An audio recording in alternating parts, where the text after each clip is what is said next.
the best day of the week. It's Geeks of the Roundtable, episode 81. Thank you for joining us in the chat. Thank you for being here. Thank you for spending your Saturday morning or afternoon with us. I, of course, am Randy Geekness, one of your hosts on this wonderful show, and I'm joined, as always, by my beautiful co-host, Zachariah Papaya. How are you doing today, sir? I'm good. I'm tired. I'm gonna start my Wes Anderson ranking today for French Dispatch coming up Ooh, because I've never seen almost half yeah. of his movies, so might Oh, as well really? do it. Yep, it's his 10th film All coming out right. this year, Ren. So it's Yeah, a it perfect is. time to It do a is. top 10 list. Can't wait till the next Yeah. one because then it'll be 11 movies, but we can do Mm-hmm. a top 10 list. So gonna start that today.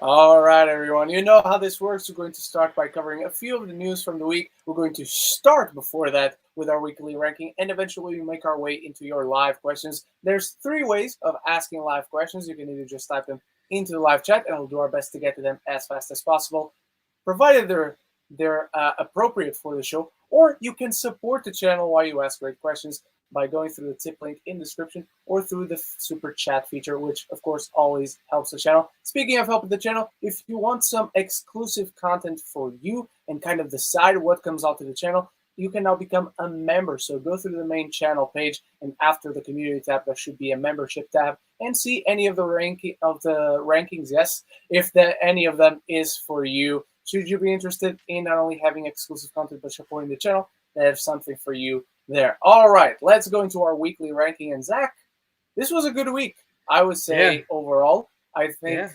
apart from the bottom, really, which even then it was enjoyable. I think this was a really solid week of content. So I'm going to start with my Hell yeah. weekly ranking, and my bottom this week might surprise people. I'm not too sure, but it might surprise people. But my bottom this week is the newly released in the States, not out yet in the UK, Venom Let There Be Carnage. It is a very entertaining movie. It is not a good movie.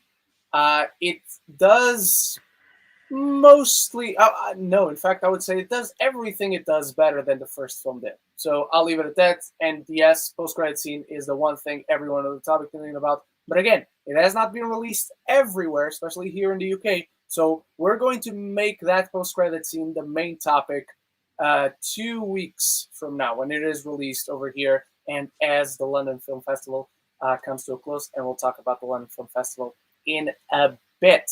All right, over Venom Let There Be Carnage, I'm going to have Julia Ducournau's Titan, which I watched on Thursday. I know you watched that one as well. My review will be up literally after the show. So when the show today ends, my review will be up for that. I literally finished editing it before we started the show today. So that will be up.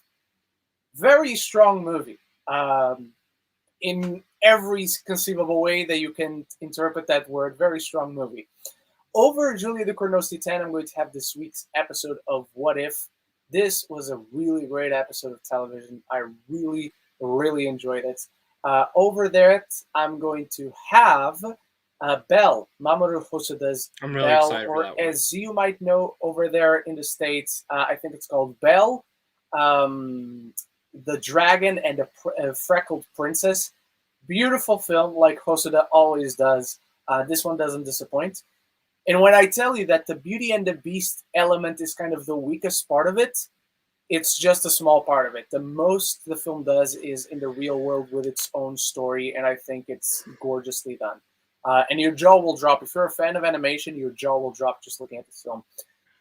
And on top of it all, I don't think I've forgotten anything. I will gush about Only Murders in the Building later on in the show. Don't worry, I have not forgotten about that. But yes, on top of it all, 007, No Time to Die, the end of the Craig era James Bond movies. It's a beautiful, grandiose send off to my personal favorite Bond. And of course, that's our main topic today. So we'll talk about the impact and the legacy and what we look now for James Bond in the future. So that's my weekly ranking. Zach, why don't you kick us off with your weekly ranking? So down at the bottom is this movie called Black as Night. This is a part of that Welcome to Blumhouse thing from Amazon. I didn't hate it. I liked it for what it was. It was silly, fun horror, but that's all it really was. It's nothing I'm ever going to watch again. Next is Many Saints of Newark. I've never seen The Sopranos. Apparently that's a major bad thing in the world to not have seen The Sopranos. I guarantee there's many people in the world who have also never seen The Sopranos. The movie wasn't bad, and I see this debate of, well, you had to see the show to get it. No, because it's a prequel. This is a prequel. I shouldn't have to see a show that takes place after to get a prequel. So, I didn't hate this, but it just felt like it should have been a mini series as I'm watching this. Like every character arc and development and structure and even like the choices, I'm like, where the fuck did they make that? Why did they make that? Why? It was bouncing around too much. It felt like it was a best of hits through a show, edited weirdly. I liked it. I thought it was enjoyable, but like it's just a gangster movie. I wanted more, but now I want to watch The Sopranos. So there that is. Next is Venom: Let There Be Carnage. I saw it again last night with an opening. People again. You went to see it twice. I had no choice. I mean, you liked the first film, so it makes sense. But I'm telling you right now, here's the thing. So I took my best friend who I see every Marvel movie with me could not come to the press screening. So I said, I'll go opening night with you. Oh, well, also my girlfriend's not in town right now. She doesn't get back till today. So I have to go again Sunday. So the reason that this movie is most likely going to hit fucking $90 million opening weekend is because my ass has seen it 3 times. And that's not saying that I love it. It's an hour and a half, so I can't I can't complain. It's an hour and a half, and I'm with my friends or my girlfriend, so it's fun. The best part was hearing everyone react to the end credit scene. I mean, like even here's the thing. It was funny. My theater didn't really laugh at the the jokes. They would laugh here and there. Just like the first one, they thought it was fun, like you could tell. But then when it got to the end credit scene, everyone was like leaning up on the edge of their seat, like waiting for what it was. And then when something happened, because me and other bastards had built it up, so everyone was anticipating. Yeah, but dude, no. But when it did, like when something happens in front of them, before you even recognize what's happening to the side, everyone started screaming. Like of excitement, and my best friend who doesn't really react to stuff like that, like maybe Endgame, I think he did, but like he's pretty quiet, dude. He was shouting, and his girlfriend was with us. Who's never seen a Venom movie, never seen a Marvel movie. She just wanted to trust me. I have no idea why he's with her, and I don't know why I'm friends with her. I guess I don't need this because this one is not working. No, you're good. But she had no idea what the fuck was going on. And like everyone's going crazy. So it was great to see that, Venom's fun. It's what it is. It's not a great movie, but it's a dumb, stupid, fucking fun movie. The best line of the movie is one line that Eddie says to Venom and while they're on a bike driving in the rain. And I thought it was the funniest shit in the world. It's something about I'm a real boy and you're just an amoeba. Fucking stupid, man. Next after that is the Marvel Studios What If episode. Episode 8 was fantastic. I loved it. This episode actually got me hyped. I'm really excited for the finale, especially since the last 3 episodes really haven't been my cup of tea. Like they've been enjoyable, but that's really it. Next is Titan. I fucking love it. I took one of my best friends to see this because he always wants to see something different. But he always complains that everything's too much the same now. So I took him to see this movie and he fucking hated it. He told me it was one of the worst things that I've ever making him watch. But he sat there and he goes, but at least I can appreciate for what the director did. I love Titan. I think this is a bold filmmaking. It made me say what the fuck multiple times. And if you're looking for something different, this is that different film. But it's surprisingly as fucked up and disturbing as you've heard it is. It's a really heartwarming movie. And I mean that. Like, there is actually heart to the movie. Because as it's starting, I'm like, I have no idea where this is going. Yeah, and, the first half hour is very different than the rest. Yeah, but it still fits in line with it all, if that makes sense. Yes. And you're not going to get all your answers and stuff like that. And I'm sure a lot of people have heard the joke that, yes, Transformers would absolutely love watching this movie with their pants down. No, don't say anything. No. Go in But blind. Don't. yeah, but yeah, I'll leave it there. You gotta enjoy this film very blind. Very blind.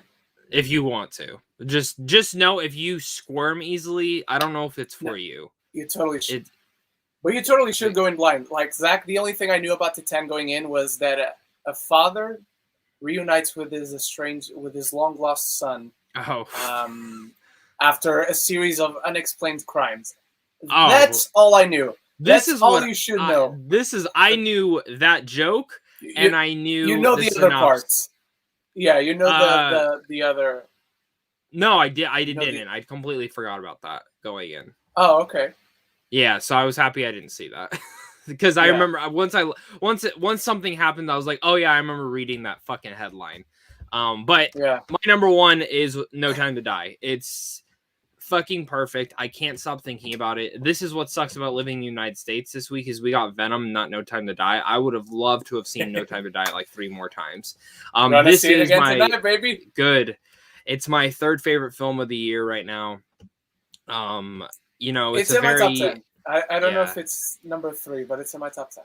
I loved it. I watch it. It's the first blockbuster that's had this long runtime to not feel like, and I feel like I'm in the minority on that. A lot of people say they kind of felt the length. I didn't personally. I sat there just like by the time it ended, I was like, oh fuck, it's already been 2 hours and 45 minutes. That's crazy. I loved it though. What a great send off for Daniel Craig.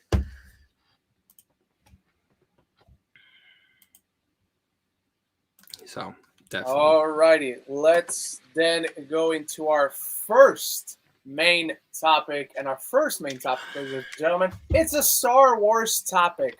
Boba Fett, or rather, the book of Boba Fett, has announced its release date, and the first episode launches December 29th, pre-New Year, after Christmas. I think it still counts as a present. Sorry. I think this is good. I think it just about coincides with the Hawkeye finale, if I'm not wrong, but I'm sure you will correct me, Zach, which just makes us want screeners even more. And I bet they're not going to give us screeners for all the episodes of Hawkeye. So it's going to make things very complicated about which ones we put out first. So, Zach, I want to put the question out to you. As someone who's going to cover both of these shows, come December 29th, which one are you doing first? Are you doing your Hawkeye finale review first, or are you doing the Book of Boba Fett premiere first? Because I think I'm doing Hawkeye, because by that point, we will already be reviewing Hawkeye, so I think we need to put Boba Fett in the back burner. But what do you think? I think it's the dumbest fucking decision to do this, first off, because you are right. It is the day this premieres is the fucking finale. That is the stupidest choice I could ever think of in my entire life. I've said it multiple times ever since they announced that every show was going to go Wednesday. Dumb. Because what's coming up next after Book of Boba Fett? It's Miss Marvel. And then what's going to happen after that? Probably Andor or something of that nature. You can't run both of your biggest shows at the exact same day. What's going to hurt is I'm going to tell you right now, Hawkeye will beat Boba Fett, no matter what. No matter what it is. If say it was the opposite and Boba Fett was starting before Hawkeye, Hawkeye would still beat Boba Fett. Even if it wasn't Boba Fett, put Obi-Wan, or Obi-Wan's a little bit different, but if you want your shows to survive, these are 2 gigantic shows. It's not like it's Monsters at Work where it's 2 different demographics. This is arguably the exact same demographic, and for me, I don't love that. I'm please be smart and move one or the other. Move one or the other. You don't need to move Hawkeye. I would rather you move just Boba Fett onto a Friday. Move it to a Friday, a Thursday, a fucking Monday for anything I care about. Or even Saturday or Sunday. Move it to one of those where people are off, and that's the first thing they can watch in the morning, I don't care what you do. I don't care what you do, but do not have them on the same day. And I'll say this. You mentioned screeners, and we're very fortunate enough to when screeners do come in. They have never done a screener for Mandalorian. There is nothing to me thinking they'll do one for Boba Fett. Nothing. Maybe I'm wrong.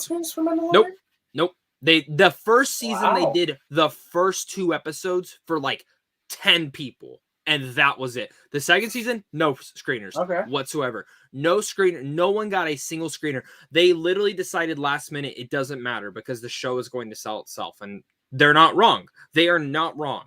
So that's where I go to is I do have a thought that Boba Fett most likely will probably do the first episode.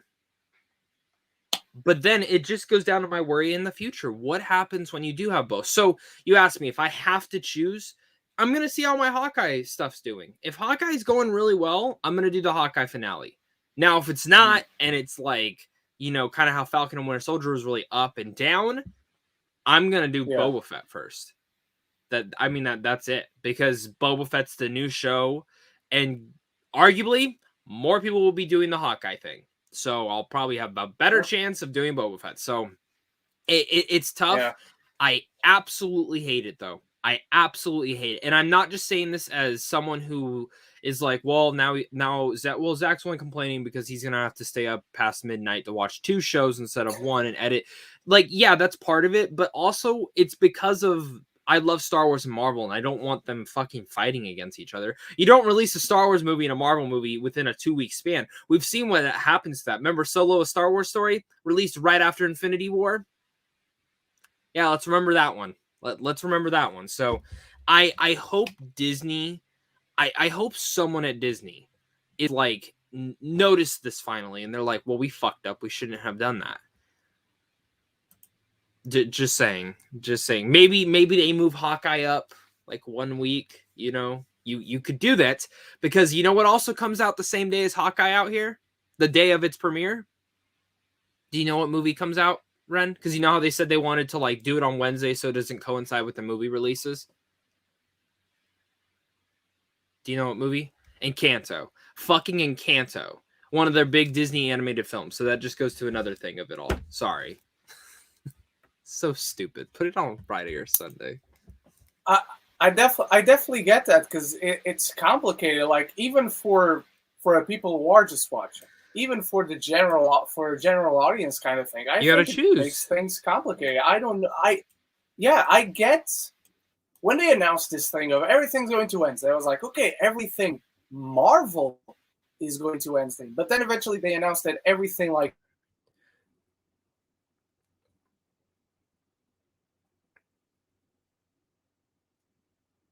No, Ren, where are you?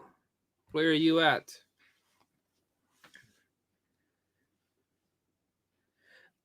Movie fan, yes.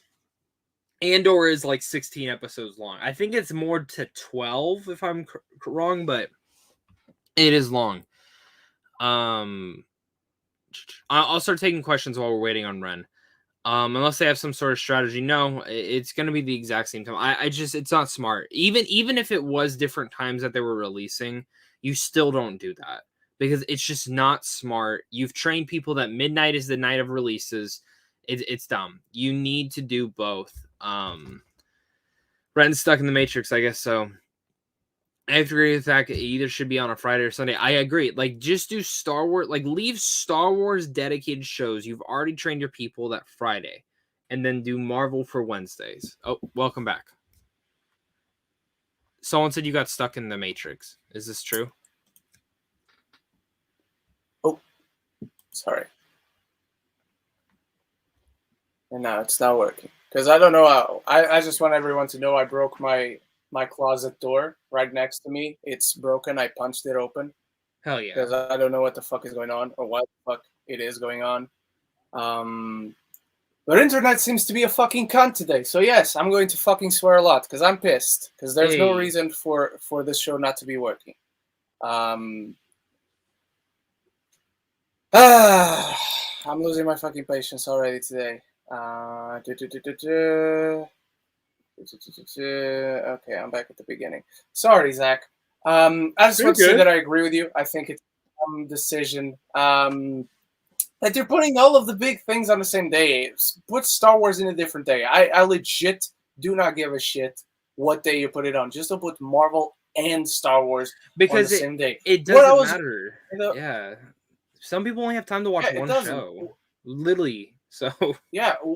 What what I was going to say that as for content creators, the big ones are lucky because maybe if they do give out Boba Fett screeners, you don't have to worry about that first week. And that first week, that first premiere episode is really the only one you have to worry about because after that, Hawkeye is over. So you'll only have Boba Fett to watch, which I think is a good thing. But then for the smaller ones like me, because I never know what I'm going to get or what I'm not. Supposedly, I open a door, but then the door turns out it's still closed. That's a whole nother thing. But yeah, in essence, I'm with you. I'm of two minds when it comes to verdicting, if that's even a word, this topic. Because cool, we have a date for Book of Boba Fett. It's coming this year. That's awesome as far as I'm concerned. On the other hand, why are you putting Star Wars and Marvel on the same day? Because then the bigger discussion becomes what happens when we have 3 Marvel shows and 5 Star Wars shows at the same time, or vice versa, or even more, or multiples of each. And that's where it comes down to. So, like, exactly, Andor is literally like 12, 14 episodes. You're going to tell me you're not going to run a single Marvel show during that 12 to 14 episode runtime? I guarantee that's a lie. Because next year you have Miss Marvel, She-Hulk, Moon Knight, and Secret Invasion. That's 4. That's 4 Marvel shows, not including What If Season 2. So that's now 5. Now let's count Star Wars. Now you have Obi-Wan, Andor, Bad Batch Season 2, Ahsoka most likely, and Mandalorian Season 3. Yeah. Which Mandalorian Season... Well, actually... Yeah. Maybe Ahsoka isn't next year in the Acolyte just because they're not filming yet where like the rest is. But if they are, because Mando's season 3 is supposed to be next December. So, that's 5 and 5. That's 5. Yeah. Now, take Bad Batch and What If out. Cool. Those are animated, but still it goes down to the same thing. You don't want, especially since you want people watching those, you don't want to. I don't know. That's 5 fucking shows for both things, not including anything else Disney Plus might have. So I'm saying, like, you have your Percy Jackson show that they're eventually making, which I'm sure they're going to want to be that next big thing too. You have to figure out a better strategy for this. Netflix has it right. They always drop at least one big thing once a month, and that's their thing. But since you're wanting to do it over a periodic of weeks, you need to drop it. Boom. Done. Boom, boom, boom, boom. After it's done, if you want to run them at the same time, just like you did Bad Batch, run it on Friday. It's the easiest way to do it.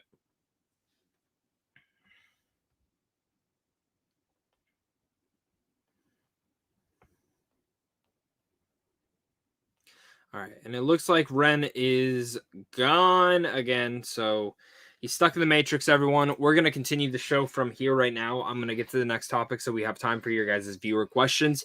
So the next topic, and just so you guys know, for Book of Boba Fett, I'm knighting the release date, but I'm throwing it in the dungeon for putting it on a Wednesday with Marvel. I really think this is the dumbest decision they could have made.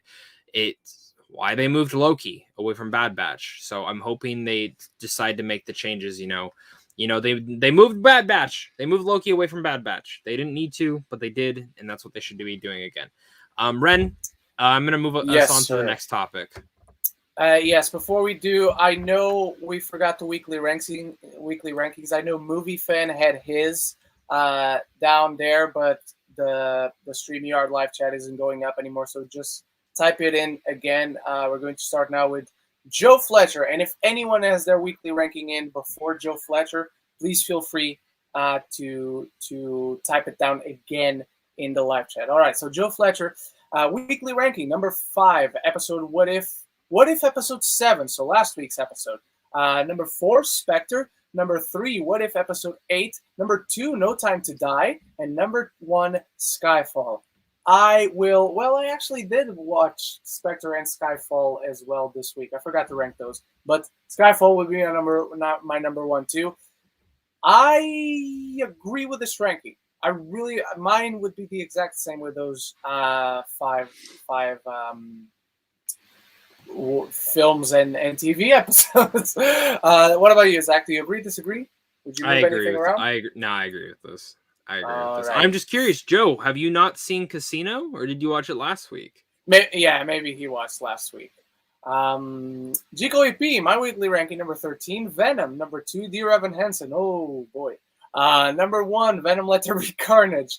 Number 10, Live and Let Die. Number 9, Diamonds Are Forever. Number 8, Man with a Golden Gun.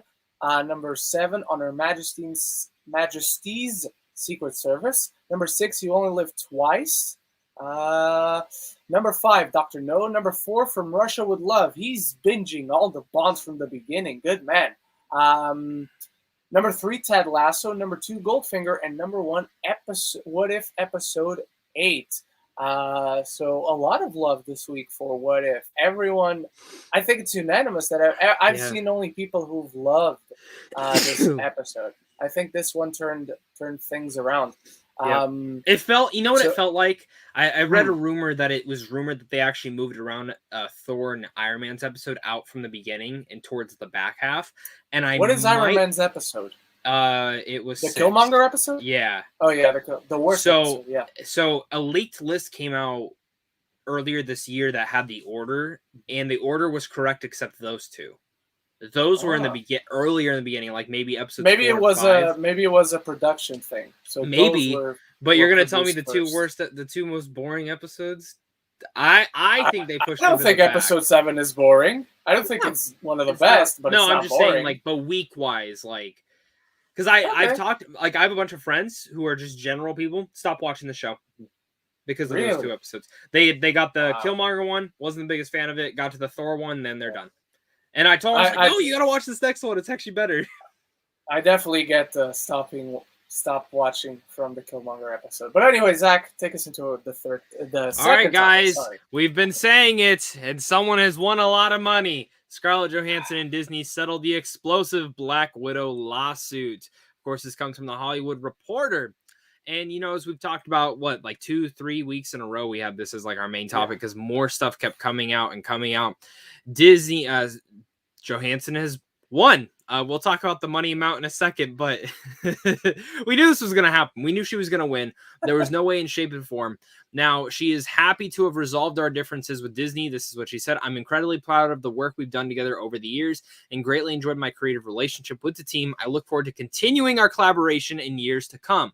Now, she is, and we'll get to the next one, Alan Bergman, the chairman of Disney Studios, added, I'm very pleased that we have been able to come to a mutual agreement with Scarlett Johansson regarding Black Widow, meaning they gave her a lot of money. We appreciate her contributions to the Marvel Cinematic Universe and look forward to working together on a number of upcoming projects, including Disney's Tower of Terror, the second I read that, I said, holy shit. So that's not going to Disney Plus. Yeah. We all know that. That's not going to Disney Plus. They're not taking that risk again. Yeah. So the thing that's funny is Scarlett Johansson. So Disney originally countered. So this is the whole thing. That explosive suit filed by the actress in July. This was back in July, so it's already been a couple months. Claimed that the studio sacrificed the film's box office potential, and Disney countered that Johansson was paid $20 million for the film, pretty much throwing her through the bus. It's the pandemic, but you signed a fucking contract. You signed a contract, and we said the worst part about this was that Bob Chapek, the other one, the one that people were having issues with. I have my own set of issues when it comes down to Disney parks. I told everyone the second he was in, I said I don't like this choice. Don't like it whatsoever. Nothing against the guy personally, and who fucked up here. I have a feeling that Bob Iger was like, you got to get this settled because Disney tried making this to go private. And I think deep down, that wasn't going to happen. I think they looked at everything, and I don't think the court was going to grant them that. 2, I think the court said, you're fucking dumb. I'm sure the lawyers were like, there is no way you can win this. You need to settle, or you're going to have to pay her more.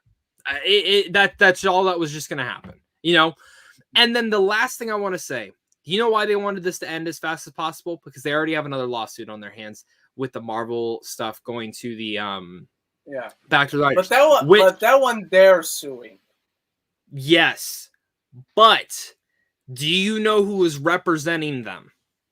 It's the guy who just won. Yeah, no, who's representing the fucking estates? The guy the lawyer who just took that same exact law and won back the rights to Friday the 13th. That Friday. Oh, it's the same guy. Same guy. He has been the only one to be able to crack this, and it's a terrible law. It's terrible. So I want to give everyone our perspective from when we talked about that. My perspective has changed now. This is the reason they got rid of that, because I guarantee if they were still in this and dealing with that, and it looked like shit in here, they would have a more potential to lose that, because then they're like, well, why do you deserve it? You couldn't even pay one of your fucking people the money. So I'm still thinking they're just going to back a ton of money up to the estates and say, it's ours forever. Stop it. Yeah. You know, that's what's going to happen. Stop it.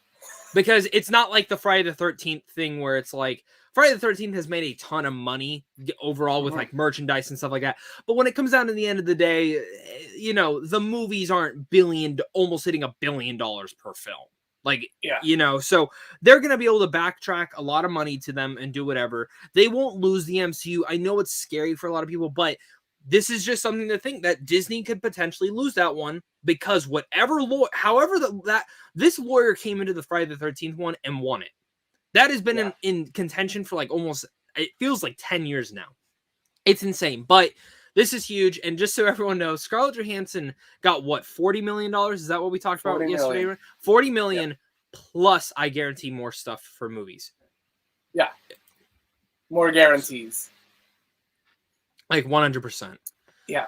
And to think that all of this happened because Bob Chapek was a lazy guy who didn't want to fix the situation himself.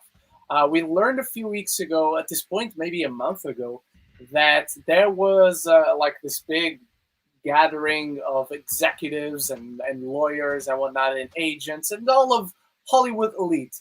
And Scarlett Johansson's lawyer approached Bob Chapek directly just to cordially talk about the situation. Hey, we got this going on. Do you want to fix this? Talking directly to Bob Chapek as a man. And Bob Chapek said, have your people call my people. Instead of sitting down, resolve the issues amicably and quickly so nothing would have come out in public, he decided to lay back and worry about whatever the fuck else. So all this confusion, all this mess, all these bad optics towards Disney, they are happening because Bob Chapek decided to be lazy. But at the end of the day, Scarlett Johansson has won. Now, the whole Marvel characters thing, that's a whole entire conversation that I'm totally on the side of Marvel for that. So I hope that one gets resolved. I hate this law. It's a stupid law that is fundamentally broken and wrong. So that's a whole another conversation entirely, but glad this one is fixed. Glad the right person came out on top. And I'm glad to see that the studio and Scarlett are still, in a very adult way, gonna work together again in the future. So I don't think it's impossible that we see a Black Widow cameo or Natasha or Scarlett Johansson voicing her own character in What If Season 2. I was thinking that. I don't think that's impossible. I don't think that's going to happen either, but I think it is possible that it would happen. So this one gets the thumbs up. But you know what it comes down to? Like, imagine if they do the multiverse Secret Wars and stuff. You can bring her back. Yeah. Also, you can bring her back. Also that. You know what I mean? Like, like that's what opens up the door to possibilities where, like, you know, anytime any character's ever died now, and I'm not saying they're going to do like Iron Man, but anytime a character's died, you can bring them back now. It's just that. I'm not saying they're going to have to become a mainstay, but that's how you do it. You know, maybe that's how we get Iron Man having conversations with Reed Richards, you know? Yeah. Like, I mean, who do you not give me, like, imagine I saw fan casting for, what's his face from Midnight Mass? The, Raul, Coley? Raul Coley. Him as Reed Richards. And I was like, I'm not against it, but imagine him. But I don't like it either. But imagine him having a conversation with Robert Downey Jr.'s Tony. You know, like that's just fucking cool to me. Sure. That's the one thing we're missing out on. You know, like I want to see Professor X and Doctor Strange and, you know, all these characters have these conversations in a room. You know, I don't care if it's about pizza. Just do it. All right. Before we move on to the third topic today, ladies and gentlemen, The last weekly ranking we got to check out. Movie Fan writes weekly ranking. Free Guy in number one, I guess. Yeah, number one on Disney Plus. Yes, because now Free Guy is available on Disney Plus over here, and I guess it's also available over there in Australia. Number two, Bumblebee. Number three, The Guilty. I'm guessing the Jake Gyllenhaal, the new one, the remake. Number four, TV, Mr. In Between. Really worth the watch. Never heard of it, to be honest. Number five, La Brea Pilot. Also never heard of it. Saw it because it was filmed here. It's decent, but CGI needs work. Let me guess. It's from a network television. It's from either ABC, CBS, NBC, one of those. So the CGI is never gonna get the work it needs. Without even seeing it, I fully agree with you because those shows on those networks always need the work. Unfortunately, it's probably never gonna need the work it needs, brother. But yeah, Zach, do you agree with this ranking? And have you ever seen or heard about Mr. In Between and La Brea or La Brea? I'm not sure. Not at all. Not at all. All right. So, but yeah, overall, I guess so. Yeah. Oh, see, NBC. See, it's always going to need that work, brother. It's never going to get to work it needs. All right. All right, guys, let's move on to our third topic. And the third topic is something I brought forward because, during the week, I review several things. I review What If. I review the latest movies that came out. Maybe I review something I'm behind on from the previous week.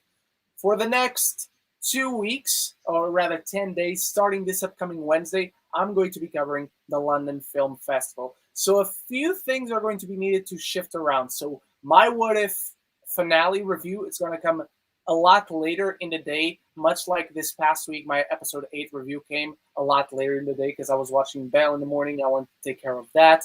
But then on that day, I had to prioritize What If because Belle wasn't going anywhere. Belle isn't coming out anywhere at the moment.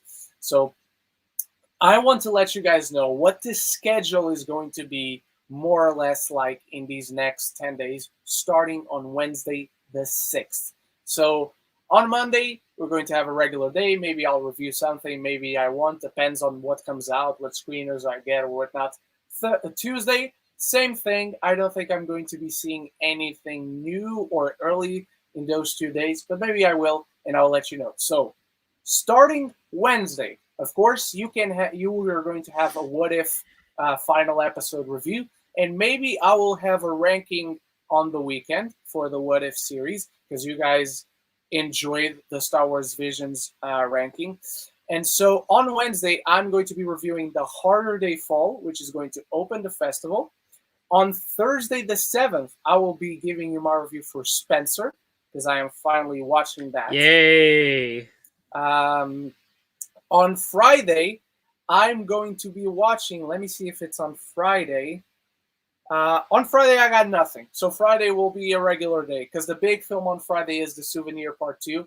I have not seen The Souvenir Part 1. I didn't even hear about The Souvenir Part 1 until I saw The Souvenir I've heard Part you don't 2 need to see scheduled. the first one. That's what I understand. But that gives me an excuse not to spend money getting to the festival. So, and there's movies playing online, so maybe I'll put on one of those. But not The Souvenir. I won't be reviewing that because again, I didn't even know about the first one. Saturday, ladies and gentlemen, I think we can have a Geeks of the Roundtable, but priority number one on Saturday is Last Night in Soho. I'm going to be watching that a week from today, finally, and I'm very excited for it. It's my number one most anticipated film of the festival. So Saturday, a week from today, Last Night in Soho review, followed by Geeks of the Roundtable. All right.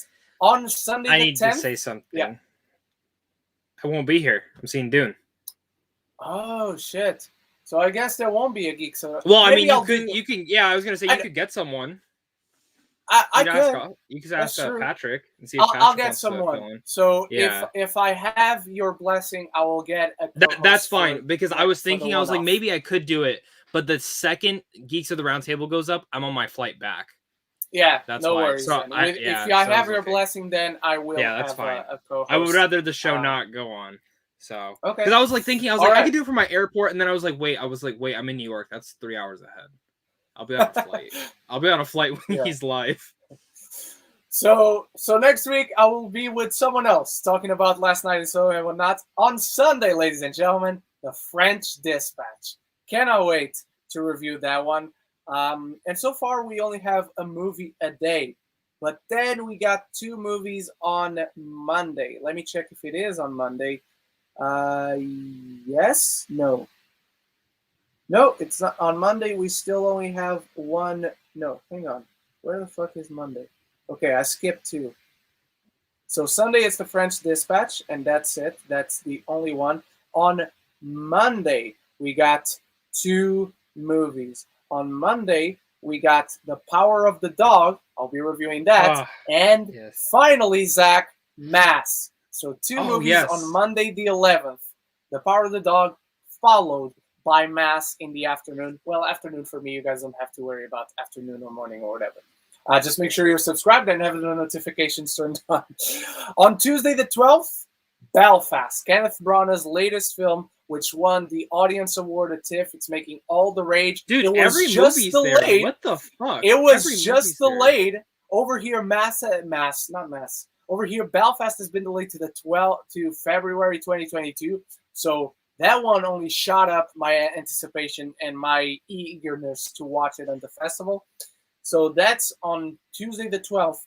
Wednesday the 13th of October, The Lost Daughter. This is Maggie Gyllenhaal's directorial debut, featuring Olivia Colman in the lead, I believe. So that's coming on Wednesday the 13th. Thursday the 14th, I'll be reviewing Mothering Sunday, which is the movie that Zach is very mixed on because he doesn't like penis. And on Friday, King Richard, the Will Smith father of Serena. Speaking about a penis. Is he nude in that movie? No, you said Richard. Oh, Richard. Okay, yeah. King Dick. King Richard is coming on Friday. I'll be reviewing and Lamb. I'll also be reviewing Lamb on that Friday, on Friday the 15th. On Saturday, and this is really weird, Zach. Wait for it. Saturday the 16th, nothing. There's literally only 4 movies playing, and they're all online. So Saturday the 16th, there will be a regular old Geeks at the Roundtable, where the weekly ranking will basically be all the LFF movies that I've watched. And then to end the festival on Sunday the 17th, The Tragedy of Macbeth, which I'm very excited for. Lots of movies I'm anticipating in this festival. So just to recap it all real quick, starting this Wednesday, October 6th, The Harder They Fall. Next, Spencer. After that,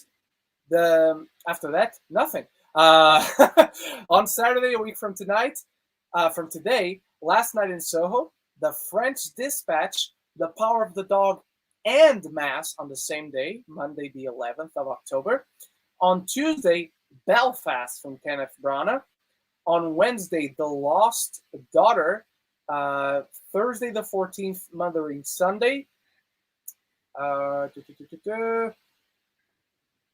And Friday the 15th, King Richard and Lamb.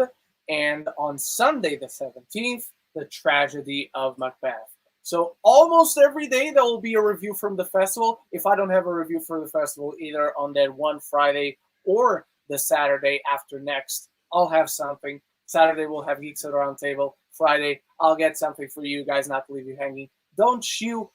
So that's the coverage coming from LFF this year. Lots of great stuff. I'm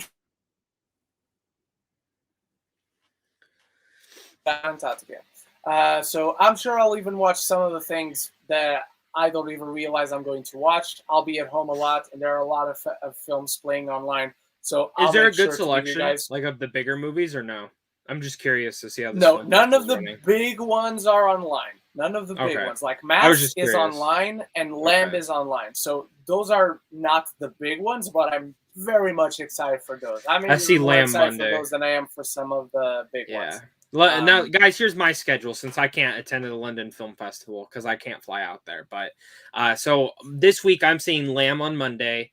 I'm watching Mass again, and my review will finally come out. Finally seeing The Last Duel this week, and then I'm going to see Dune. Literally From I'm watching Last Duel and going straight to the airport on my midnight flight. I might be watching something on Tuesday, but I cannot talk about it because it's not a sure thing, so I don't want to jinx it, but pray for me, everyone. All right, Zach, take us into our final topic.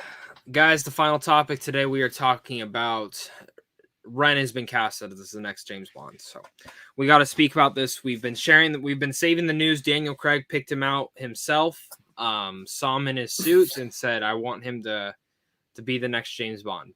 In all actuality, this is kind of just a goodbye to Daniel Craig's James Bond, who for me is, while I have not seen every James Bond movie, I've seen at least one or two of each other Bond. And he's my favorite Bond. Too, yeah, and he's my favorite Bond. I mean, I grew up on Sean Connery and Pierce Brosnan. And who was the other one? Timothy Dalton. I love Timothy Dalton. Roger Moore. Yeah. Daniel Craig, though, best James Bond yet. Hands down. He has the suave, the badass, the visceral, and I think No Time to Die is like is probably the best conclusion for a character since Logan. And I mean this in TV and movie. I absolutely love this movie. It even gave me vibes of Logan at times. Just like that emotional connection that you have to a character. It has some of the best action you have ever seen in a James Bond movie.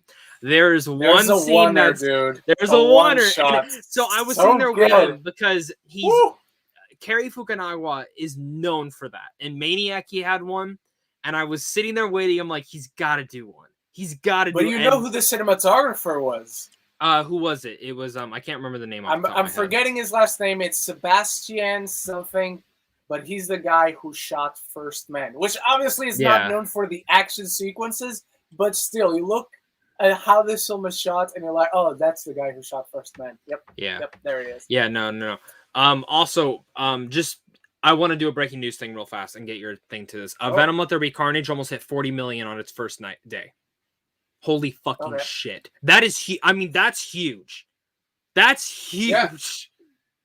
Do you think it beats the first movie opening weekend? I think so now. How much did the first one make? 80. It made 80. 80. But it's already on track. That's the very least tie, because Shang-Chi made 70. Black Widow already made 80. I think Venom makes 80 comfortably, yeah. Okay, sweet. Perfect. Even though it's not released everywhere, which is even more impressive if it does.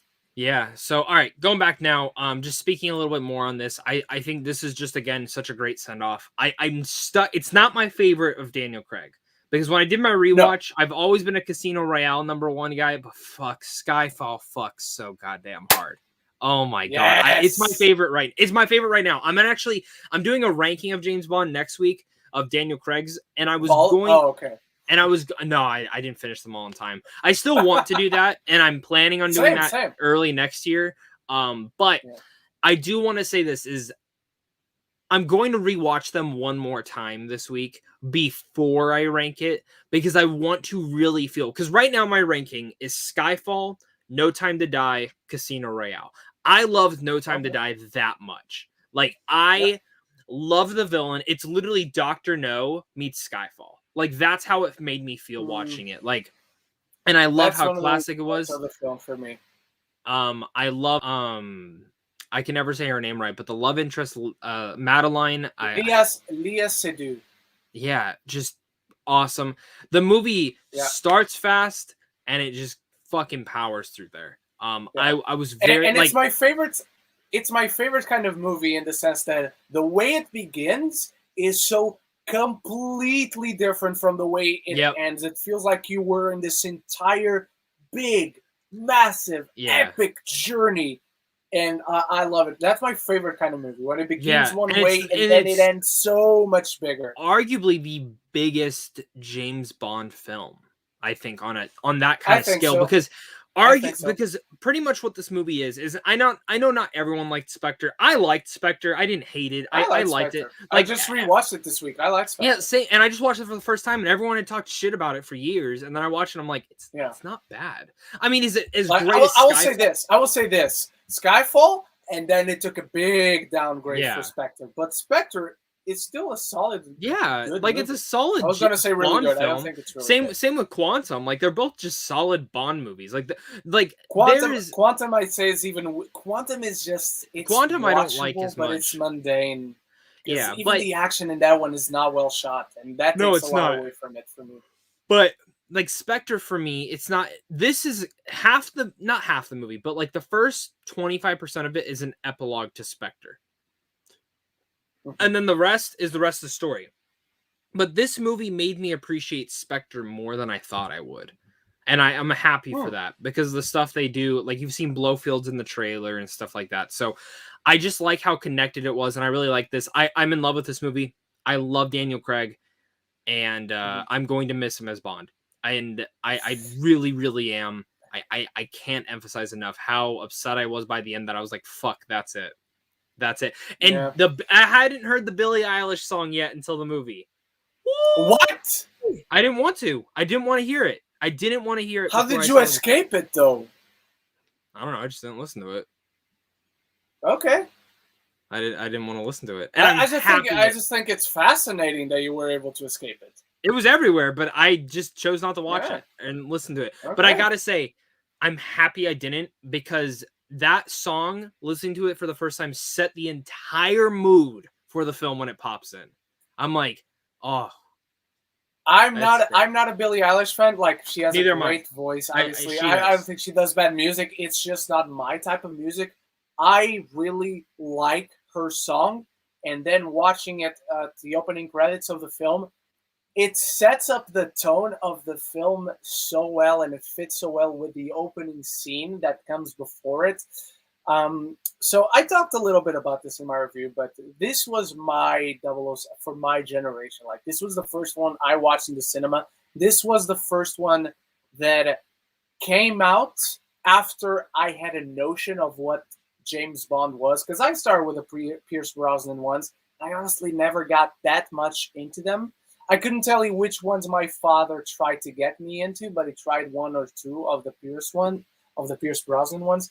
And then Daniel Craig was announced, and then the trailer for Casino Royale looked fantastic, and so that's the first one I watched in the theaters. After that, I went to watch them all with my dad, except this one.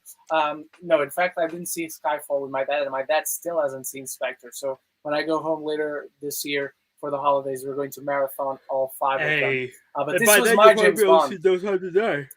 Yeah.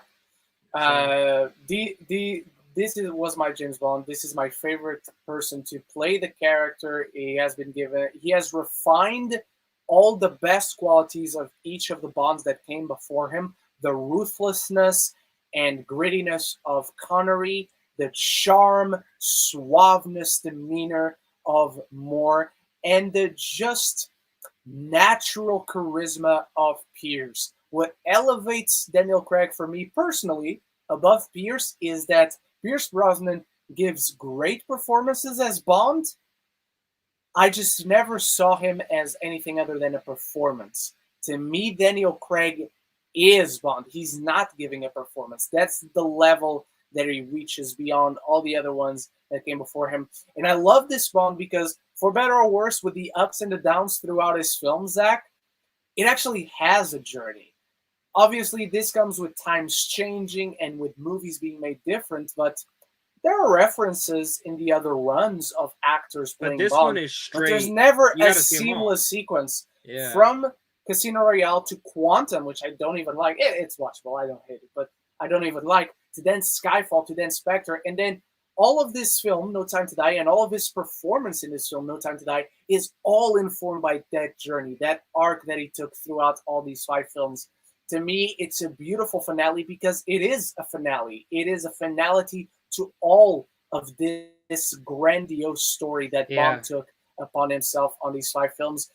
The score So- by Hans Zimmer. We could spend an Oh, hour just talking God. about that, Zach. Yeah. And to me, it's not my favorite. Like you, it's not my favorite of Daniel Craig. I think the villain is one of the weak points, and so that edges Casino Royale above it Yeah. a little bit. But I think it's emotionally so much bigger than Casino Royale. So they're very neck and neck. I'd still put Casino Royale slightly above it, but they're very neck and neck. And maybe I'll change my mind after rewatching it tonight. It's the more, you know what's funny? I walked out feeling the same way about Malik. But then I thought on it more. Like, as I'm going home before I film my review and everything like that. And I really started to love what Malik did and what Fukunaga decided to do as him being the final villain for this. So I know it's going to be very differing to every single person. For me, the villain of Bond, especially within the Daniel Craig era, there are important aspects of it. But for me, it's always been Craig's story through and throughout. And most of the villains for him, besides Mads, I think Mads is really the only one that actually has a bigger piece of it all. But like, Silva, is it Silva? Is that what Silva. Silva doesn't really come in until like almost the third act of the film, maybe like the second to third act. His presence is there, you know. Yeah, but he's much more of a bigger danger. But like for me, like danger in the story. But like Malik, I always felt his presence was lingering somewhere. And that's what I like about him as a villain. Yeah, that's what I really liked about him as a villain. Where like Spectre, I wanted that presence from Blofeld, and I really didn't get that. I liked Blofeld overall, but I didn't get that feeling. So I love this movie so much. I can't emphasize enough. This was, and as you said, this was my first Bond film ever in a theater. I'd never seen a Bond film up until this point in theaters. This was my first one in theaters. This No Time to Die. No Time to Die was your first one. Yep, in the theater. I've never seen a Bond film in theaters. I'd always watched them at home. So really, really happy that this was my first one. Okay. You know, so. Right. And I want to say this too. If you discover this podcast and you're coming here to comment down below and say this movie's fucking woke, you can fuck off because you haven't even seen the movie. The movie's less like. I'm not gonna get into, but like your comment's invalid. I'm sorry, you haven't seen the movie. Watch the movie and then come back and have that conversation because your reason for it being woke is the stupidest thing in the world. Before we move on to your live questions, we have a donation that is not even asking anything for this live stream. Is asking something specifically to Zach. So thank you anyway. To appease Zach, will you make, or do you make? But I'm guessing you mean, will you make another Q&A live stream on your channel? Which is completely unrelated to this, but hey, we appreciate it. Thanks for donating to Ren. I really appreciate it because it helps him out, and he can buy more Power Rangers. Yes, eventually. I don't do them every week because people were asking the exact same question every weekend. And that's why I stopped doing it every week. Plus, we're not in a pandemic anymore, so that was just extra content for me to do. Now. I mean, nearly every week, I have like 7 videos that aren't even, like, they're just all movie related. Like, I have like 3 different segments I've wanted to start on my channel, and I've had no time to fucking start it. So, I do want to do more Q&As. I try to do them on like holiday weekends and stuff because most people are at home in the morning and things like that. Maybe at the end of October I will. I do them very impromptu when I'm like I'll literally wake up and I'll be like, I got nothing to do this morning. Let's do a live Q&A. Like that's literally how I decide to do one. I should plan them, but I don't. So yeah, I eventually will. But when I do them, they're special. But I will say this. If you're wanting one every week and you're not subscribed to Ren yet, you should subscribe to Ren because we pretty much do one every week here for like 45 minutes to an hour after we do the movie news. So like it's here. That's why I like doing this because I don't feel the need to do a Q&A anymore because I'm over here. So I do and Zach, let me call it right now so you're aware of it too. If we get to 5,000 subscribers before episode 100, we'll do a 3-hour episode on episode 100. Okay, there you go. And the Q&A portion will be 2 hours. It's not like we're going to extend. Yeah. We're going to cover more news and still do just an hour. We'll do 2 hours of Q&A. Whatever you want to ask if we reach 5K subscribers before episode 100. We're 19 weeks away, so you guys have time to share, to force this channel down your family and friends' throats. Make a bunch of other fake accounts. I mean, if that's what you want to do.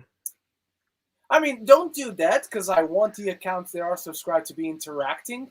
But you know what? If you see yourself with no other way out, I'll still appreciate it. All right. So the chat is not going up any further than this point. Then don't get to 10 until December 2nd. Super excited to see it. So if you typed in something that you really want an answer to, make sure you type it again, because I can't go any further up than this. And also, Australia gets to 10 before the UK. The UK only gets it on December 31st. So yeah. All right. Let's get to your live questions. Movie fan. Is it true that Andor is going to be 16 episodes long? So I don't know if it's true, but that's the rumor that's going out right now everywhere you can see. But it has not been confirmed by Disney that I've seen, Let me look or it up, by because any I of think it did. Deadline or Variety or The Hollywood Reporter. So yeah. 12. It's 12. 12 episodes. All right. Yep. So there you go. Thank you for checking that. Yeah, and then Kenobi will be 6, just so everyone knows. All right. Yeah, the costume designer, he talked about how in an interview, he goes, yeah, I had to create 12 episodes. All right. Over 200, so yeah. Lady Erin, why did you punch the closet door? Because it's right next to me, just off camera, and I was angry. And what I do when I'm angry, I punch things and people. So thank God Zach is not my co-host next to me, or I would... Wait, it's the other way around. Or I would punch him like the Hulk does Thor in the first Avengers movie. Thor, so, yeah. Yes. Movie fan also asks, will Andor probably be weak or altogether? So, judging by Disney's pattern so far, Disney Plus's pattern so far, whether it's with Mandalorian or with Bad Batch or with the Marvel shows, or just with their shows in general, like the Mysterious Benedict Society was also weekly. So I'm going to guess it's weekly. Star Wars Visions came out at the same time, but that's the exception to the rule. Zach, what do you think? It's going to be weekly. I'd be surprised if they didn't. It's been working Also, for them also right on now. a personal level, I prefer if it's weekly. Would you agree? Yes. I like the weekly thing. It gives me something to do every week, unless Disney decides, hey, we're going to still release Moon Knight at the same time as Andor. All right. Don't. Stop it. Stop it. Okay, then we got a weekly ranking. Okay,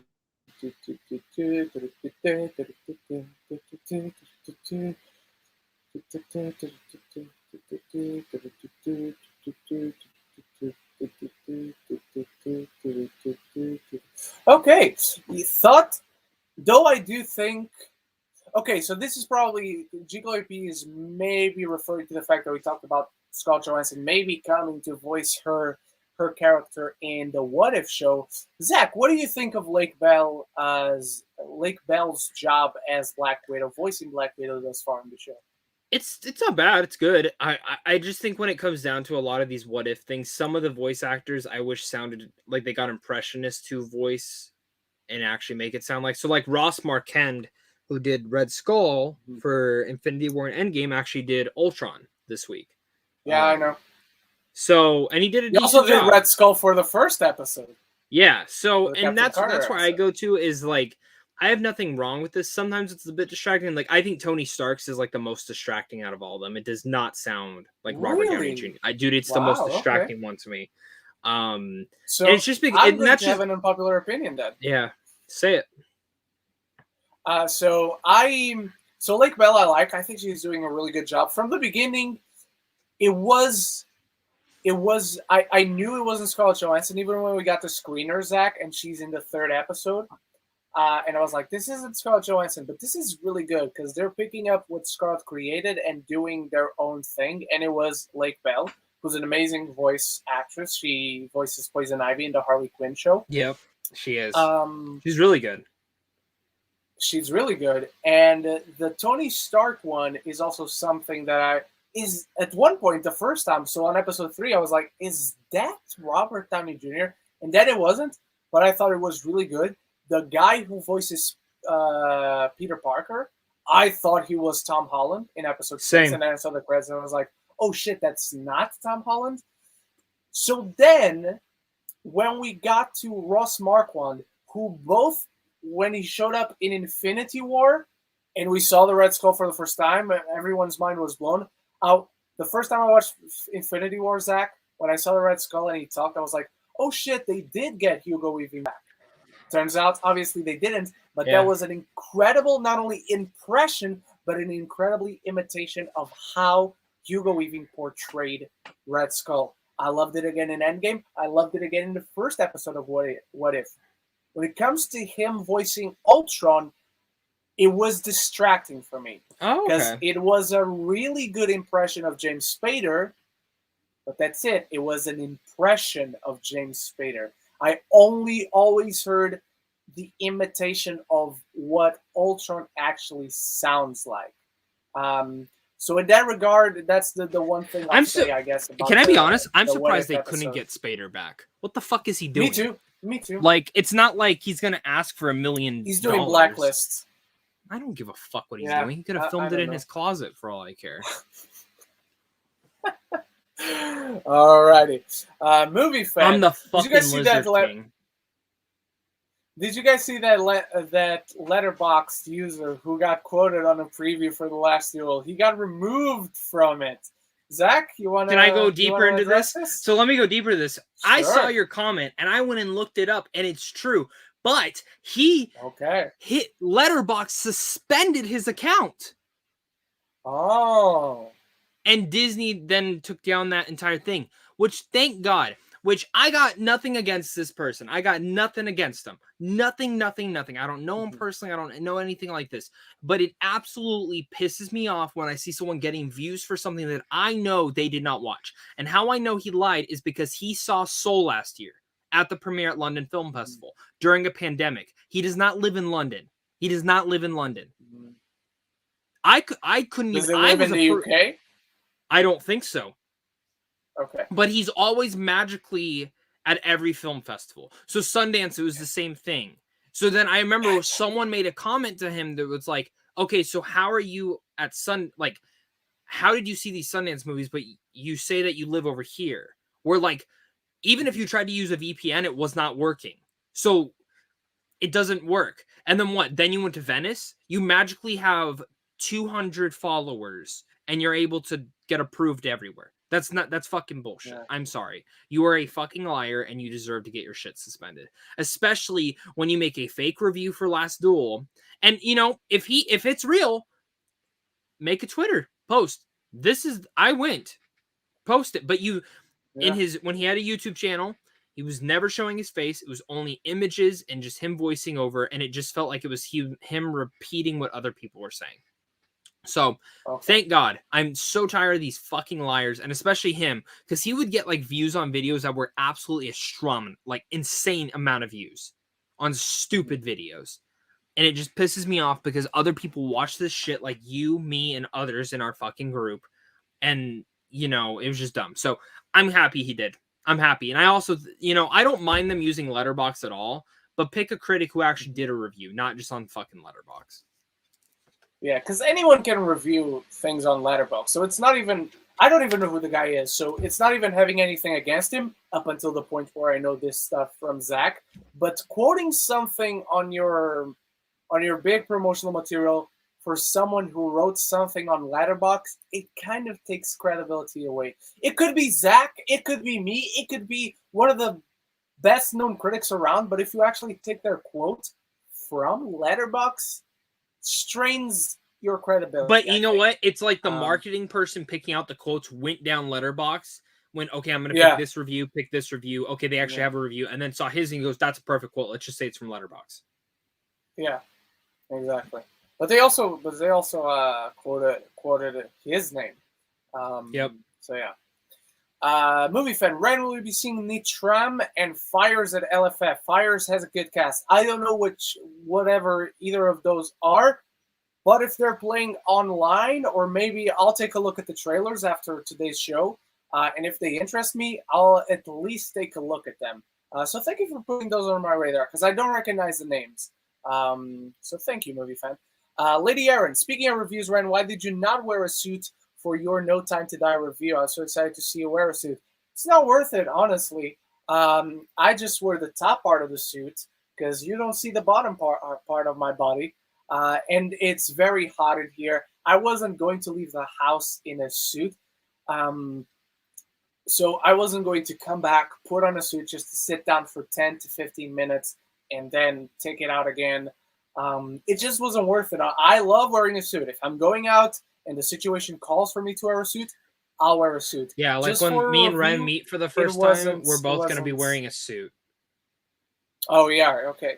Both of us will be wearing one suit, so we'll be together inside the one suit, or each of us will be wearing a suit? Same suit. Same suit. We're both okay, same suit. Same suit, both guys. All right. But since you're taller than me, I'm going to stick my head out like the middle, and then I'm not that much taller. Yeah, you are. I'm like 4'9". I'm not. Yeah, I'm 4'9". How tall are you? No, you're not. How tall are you? I'm 6 foot. Dude, I'm like fucking 4'9". No, you're not. You're a liar. You're 5. You're 5 a lot. You're like 5. Get up. Stand up right now. I'll do the same. Fucking liar. You're not standing up straight. I was! No, you're not. But then again, I don't know the distance from your chair to the ground or my distance from the... So it doesn't matter. We'll meet up one day and you guys will see. We'll take a full body photo and you guys will see the difference. But Zach is not 4'9". Derek Fairley asks, how many movies do you guys watch a week? It depends on the week, really. It depends on if we get screeners, if we get screenings, if we want to rewatch something, if we don't want to rewatch something. Honestly, next week it's going to be very busy because not only does LFF start, but most, if not all, the Halloween movies are on Netflix here in the UK. So I might be taking advantage and finally watch some of them for the first time in preparation for Halloween Kills. Do you want to kill yourself? So very busy week. No, but morbid curiosity, I guess, and completion of series. I know I don't need to watch it for Halloween Kills, but since they're on Netflix, why not? You know? Yeah. I'm going to be watching a lot of good movies, so why don't I counterbalance that with a lot of bad movies? It's not bad. They're shit. They are literal shit. I know. Jigo EP, get Austin Burke, James, or Ryan O'Toole. So Austin, wonderful person and amazing content creator, obviously. I've been with him on one of Tessa's lives before. I've tried to get him on the show a while ago. And honestly, up until last week, I was like, I'm going to get either Austin or someone else that I don't want to reveal right now to be on the show. But then last week, technical difficulties were where they were. This week, they were what they were. So now I'm again on that stage of fear of asking someone to be on the show, and then we can't provide a good show, not only for you guys, but for the guests. And I want to have the best possible show whenever you guys come to watch us, whenever we have a guest. So that's why I really get fucking angry when there's technical difficulties that make the show impossible to move You know what I was thinking? And this is the only way, and I don't know how StreamYard would work. I wonder if there's a way that I could log into StreamYard but run it through your channel here.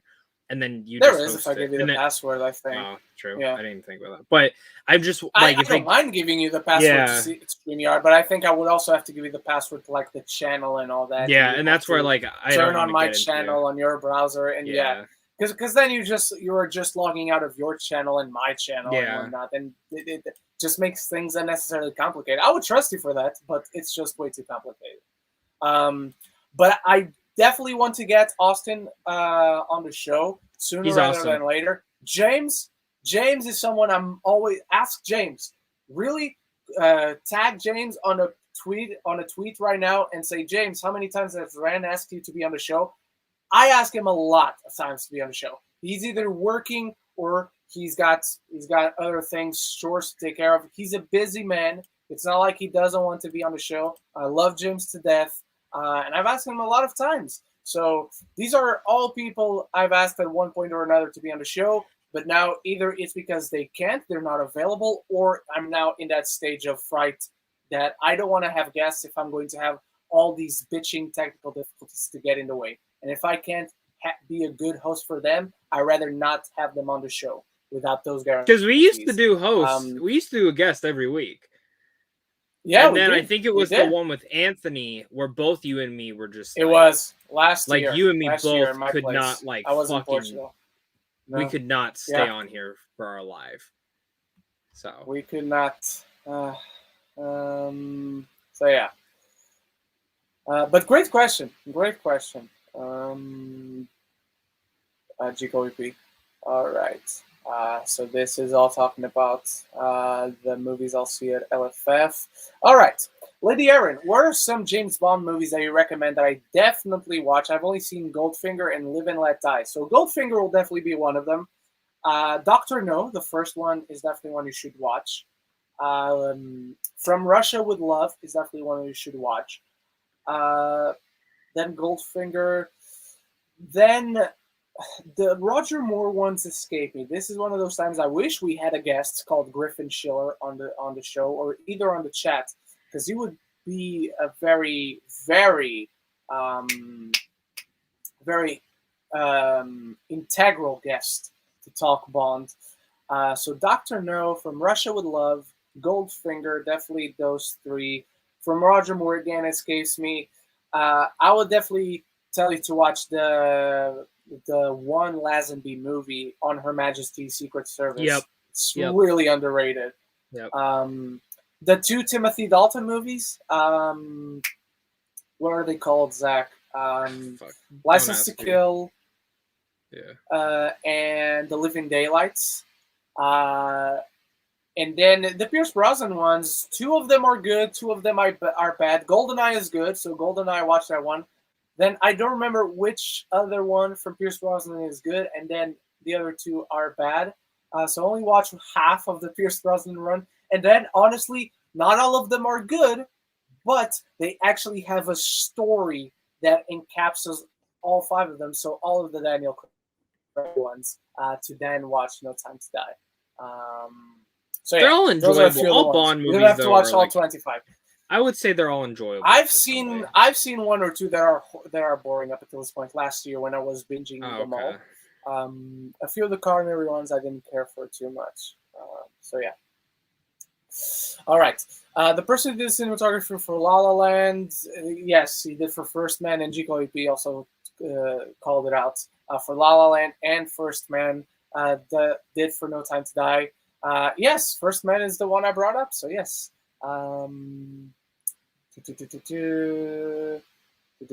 Joe Fletcher, did you see that release? Oh, here we go. Did you see that Ridley Scott said that he has written the script for Gladiator 2 and he will shoot after his next movie? What are your thoughts on this? Please stop. Please don't do it. We don't need a Gladiator 2. That film is fucking perfect. It ends the story of Maximus Decimus Meridius, commander of the Felix Legion and Grand General of the Army of Caesar, and he will have his revenge in this life or the next. And when it comes to the next, let it be. Don't touch it. Don't do anything silly like bringing the fucking gods of Olympus, which has been talked about that they're doing that in the second movie, that the gods of Olympus bring Maximus back to life for some grand revenge thing that I don't really care about. And I'm very afraid the more I read about this. Zach, have you read any of this?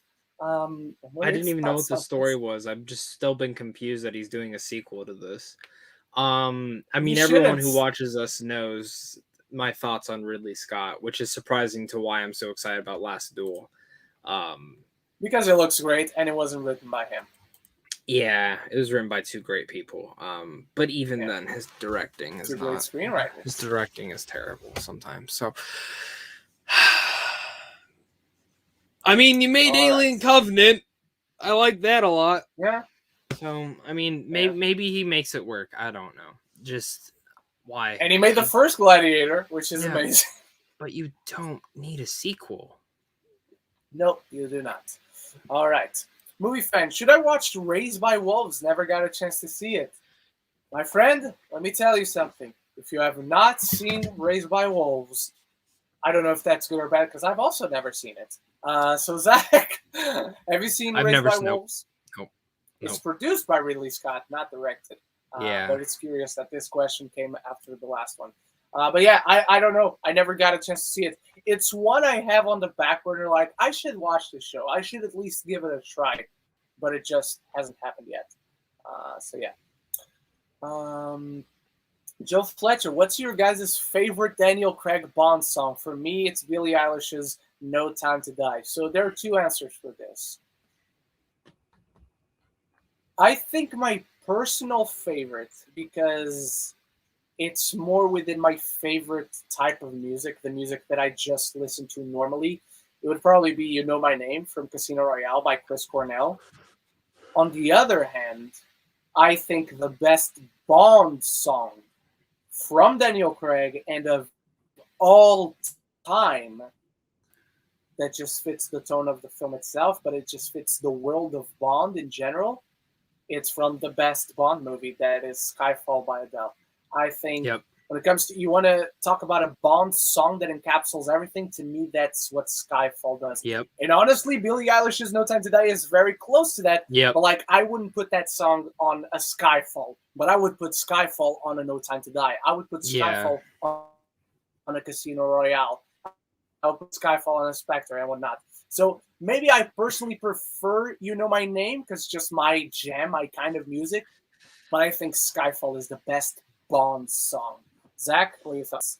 I agree. Skyfall is my favorite, but I really liked Spectre. Even though No Time to Die is probably my second favorite one. Chris Cornell's is also really good. Spectre's song is really good. I think Spectre's song gets a lot of hate. I think Spectre's song, in the context of the film, doesn't fit what comes before or what comes after, but I think it's just a really good song. Yeah. I really don't like No Time to Die. But yeah, No Time to Die, Casino Royale, and Skyfall, all the songs match what's going on in the film. Like, they come in at the perfect time. 100%. 100%.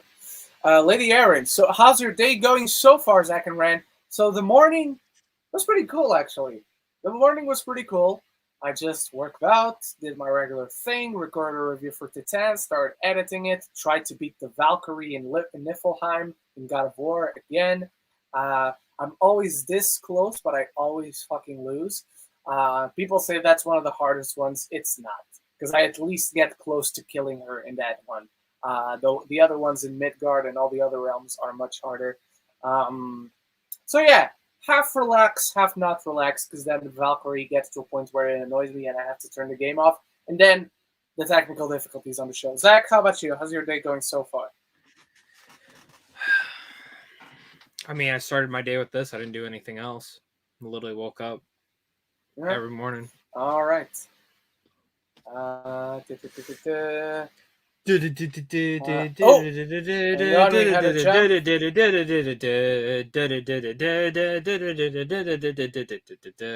actually gonna, guys, we haven't told you yet, but we're scoring the next Chazelle movie. James Bond movie. And Chazelle. We're doing Chazelle. Babylon. And the guy who shot No Time to Die and is also shooting Babylon, by the way. Yeah. I've heard a lot about that movie. I forgot to tell you about The View. No, you don't. I want to go in blind. No, I know. The View with Drew. Question for Ren Geekness. Where would you rank Rami Malek with other villains? You mean just in Bond or in general? Because in general, I got no clue. That's way too big a thought process to go through. As far as Bond villains, that's a good question. So as far as Craig alone is concerned, I would put Rami Malek, unfortunately, and there's a gap between the two, but I would put Rami Malek in fourth. He's just above the guy from Quantum of Solace, which I just watched this week, and I already don't remember his name. Green Planet Quantum guy. Of Solace. Green Planet guy, yeah. I would put Rami Malek for Green just Planet. above him. So yeah. Just above him, and then below, I think I would put Blofeld over Le Chiffre. But I like Le Chiffre is really good, Blofeld is really good, and then Silva is the best Bond villain. That's why Skyfall is the best, because it's got the best everything. I would put Rami Malek below 006 from GoldenEye. I would put him below Dr. No. I would put him below Goldfinger. And honestly, I guess everyone else, because I barely remember anyone else. And I might be blanking on some villains, don't get me wrong, on some Bond villains. But so I would put Rami Malek just below Goldfinger, Dr. No. And yeah, then everyone else goes behind him from the ones I've seen. And again, I haven't seen every single Bond movie, but I've seen most of them. So yeah, that's around the place where I'd rank them. Where I'd rank him. How about you, Zach? I'm just gonna do Daniel Craig. So Green Planet guy, like all the way down, fucking boring. Blofeld somewhere like right here. Malik, Mads, Silva. All right. I really like Malik, so him and Mads are like right next to each other. I love Malik's performance. I will say that. I don't think the villain is very well written, developed, and used. I think he's very underused, but I really love Malik in the film. Yeah. The opening scene of it, I can't wait to see this again, man. I'm going to see it in IMAX again. It's going to be so good. So good. Joe Fletcher, every performance in No Time to Die is great. Yes. I like Malik in the film, and I love some of the horror elements. Lynch is great, and Ana de Armas. So Ana de Armas steals every scene she's in. She's only in one scene, let's be fair, but let me finish. Yeah, and you know what, though? You look back, it makes sense why, because they filmed this movie before she was big. Yes. It's an elongated scene. Like, she's in the film for like 20 minutes to half an hour. So it's a big scene, but it's only one scene. So let me go back to Joe's steals every scene she's in. Ana de Armas in this film. So good. There are films in history, my friends, where certain people, male or female, and I say this as a boringly straight white man, some people make you sweat just by the way they look. Daniel Craig, when he wears a sharp dress suit, he's one of them. Margot Robbie in Wolf of Wall Street is one of them. And now Ana de Armas in No Time to Die is another one of them. My God, the way she kicks ass. My God, the way she delivers her performance, her lines is all great. She's a wonderful actress. Whew! I'm going to sweat today. I sweated yesterday. I'm going to sweat again. I'm going to have trouble breathing. I think Zach knows what I'm saying. But yes, Ana de Armas steals every scene she's in. I will agree to that. And also, your second half of the comments, Daniel Craig gives his best performance as Bond in this film. Touche, 100% agree. This is his best performance in all of his run. And it's not even my favorite film, but this is his best performance. His best performance, yeah. Movies and Train Studios. Have you guys watched Stephen King's Silver Bullet? I have not even heard of it, to be honest, Movies and Train Studios.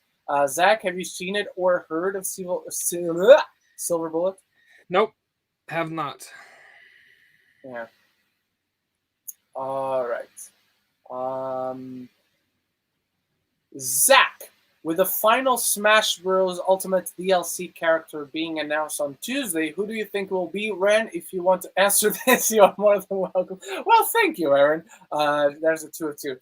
I think that the final DLC character for Smash Brothers, Smash Ultimate, is either Crash Bandicoot, Cinderace from Pokemon, or even Sora from Kingdom Hearts. The only Sora I know is from Digimon. So it's not the one from Kingdom Hearts. I apologize. But Zach, who do you think will be the final character for Smash Bros. Ultimate? I want to say I've heard rumors that it is actually Sora from Kingdom Hearts. It's one that a lot of people have been asking for, and this is the final one for the Smash Brothers. Which it would be okay. Like, so if it happens, it's like cool. I'm still adamant about it not being Sora, though. I don't think Sora needs to be in here. We have already a bunch of Sword characters. Sora's a cool character. They've talked about trying to get him before, but since Disney technically owns Sora, Disney has had some issues with it. But I don't want Sora. Put fucking Crash Bandicoot back in 60 Nintendo. Put Crash Bandicoot. Put Spyro the Dragon. Put Conker's Bad Fur Day. Put any of those characters that are platformers, because those are the characters that should be in here. That's my rant. All right. Jigo B says, "Hey, that's my birthday. I'm guessing this." And when we were talking about this for LFF, so let me know your specific birthday, Jigo B, on the chat, so we can shout it out when it is your birthday. All right. Joe Fletcher, since Andor and Obi-Wan have both finished shooting, who do you think we see first? Obi-Wan. 100% Obi-Wan. It finished shooting longer ago. It's the shortest series. It's the one people are most anticipating. Here's what I've heard. Also I think it's going to be the smaller scale. So yeah. And I think Andor's coming after that. Yeah. So this is what I've heard that it's supposed to be. First, this is for Star Wars series at least. This is Obi-Wan's coming in March. Apparently, that's what I've heard. Is that it's coming in March to April. After that, it's Bad Batch. After that, it's Andor. Andor will run through the rest of the year, and then we'll get Mando. Mm-hmm. So, Yoshi King asks, "What would you rank Carnage as villain?" Depends on the context. You got to be more specific. In the context of the 2 Venom movies, in the context of the Spider-Man movies, in the context of superhero movies, of 2021 villains, just got to be more specific, my friend. Not very good, I will say, though. Not the worst, but not very good. I'll rank Rami Malek in No Time to Die better than Carnage as far as villains that I saw this week in film.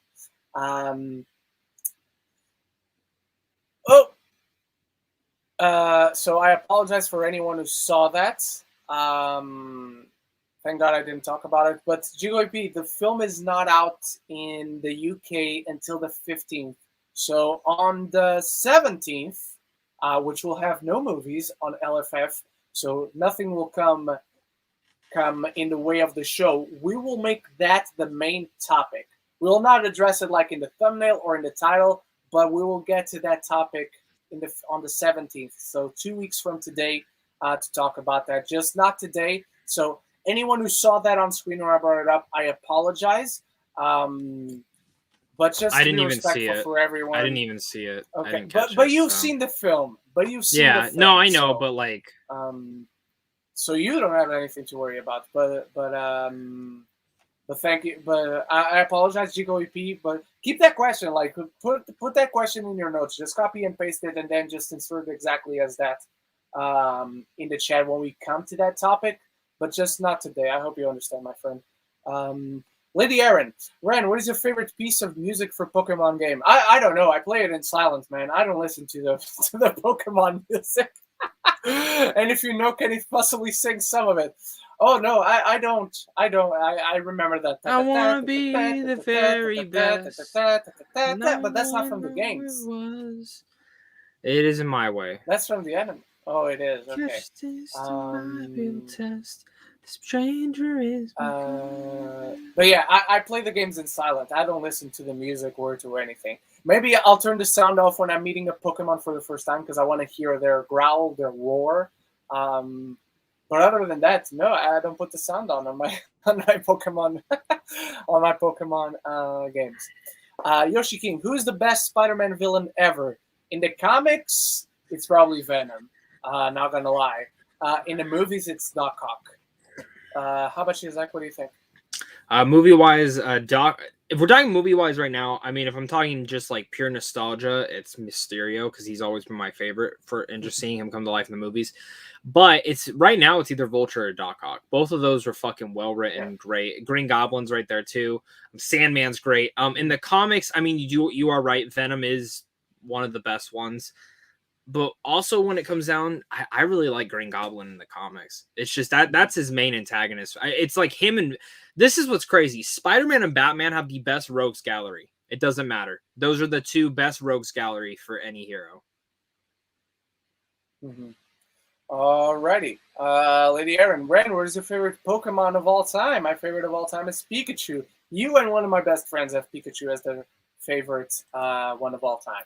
I have a three-way tie as my favorite. It's Blaziken, it's Entei, and it's Rayquaza. I cannot choose between those three. Do not ask me to. Those are the three best Pokemon. And then we have Lucario is one of my favorites. Absol is one of my favorites. Samurott is one of my favorites. But on first place, it's a three-way tie. So yeah. More questions. Hi. Diminity Scott, how often do you hit the gym? So every day. He gets naked and does Not it. as much as I used to. So up until a few months ago, I used to do bodybuilding and weightlifting in the morning, and then I do just cardio in the afternoon, 3 or 4 days. So every day bodybuilding and weightlifting, and then 3 to 4 days a week cardio in the afternoon. Now I just do CrossFit from Monday to Saturday, and then on Sunday I just do some complementary training, so neck, traps, calves, abs, just those areas that you don't necessarily focus a lot when doing all of the other training. But in essence, every day. Zach, how about you? Are you hitting the gym, bitch? I try to hit it 3 times a week. So I'm gonna go today. Alrighty. Lady Aaron, can you possibly wear a suit for the 100th episode of Geeks of the Roundtable, Dan? That would be so good. Okay. If we get to 5,000 subscribers by then, I will. And Zach, will you join me in wearing a suit? How many subscribers do you have to hit? 5K. Okay, I want to be at 5K 24. before the 100th I want to be at episode? 24K then. Okay. Okay, I have to hit 5K. If I hit 5K, I will wear a suit. If Zach hits 24K, he will also wear a suit. Zach is not depending on my number. I'm not depending on Zach's number. But we have to hit both these goals before episode 100. So we got 19 weeks, guys. It's going to be 2022. It's going to be a beautiful year. And if Ren hits 10,000... If Ren hits 10,000 before then, well, don't shoot too high. Don't shoot. Be humble. No, be humble, my friend. I'm being humble because I'm going to tell you something that you won't want to do. But if we hit 10K, you have to. Deal? I think that's fair.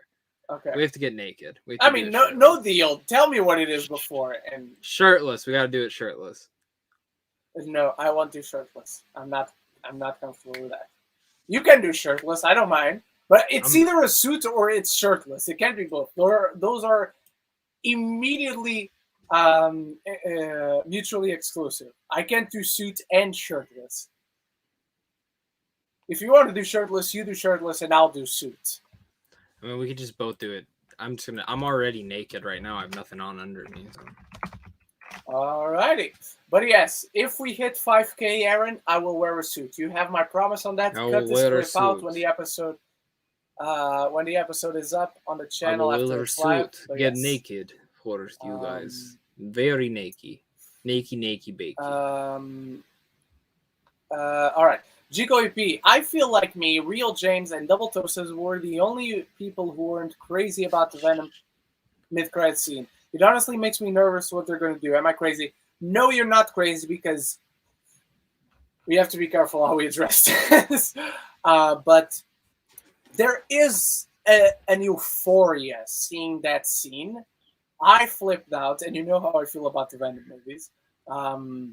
And then after the moment, after the euphoria, after the excitement from everyone, including myself, the person who was next to me, and everyone in that theater, then I started to think about it, and I started to worry. I think both sides are legitimate, because I have been in both the boats, so to speak. So in 2 weeks, we're definitely going to talk about it, but you are definitely not crazy. James even shot me a message after he saw the film, so... Oh, does this mean this? And I was like, I think it actually means the opposite, and all that sort of stuff. But yeah, Zach, do you think Jico AP and James and Double Toasted, Double Toasted are crazy? No, not at all. But guys, speaking of Real James, he's a friend of the channel. You guys should go subscribe to him, and also make sure to go like his Venom video, because he's getting shit on by people, even if you disagree with him. I didn't know he was getting shit on. Yeah, he has like 200 dislikes on that video. Oh shit. All right.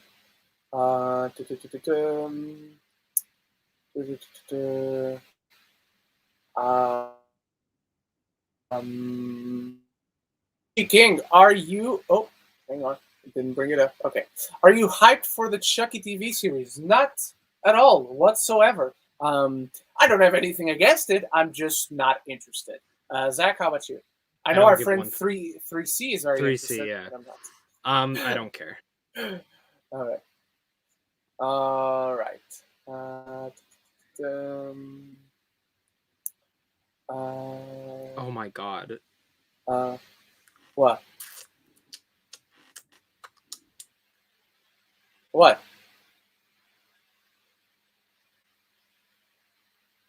Oh, Hello? hello? Guys, I think we lost Ren again.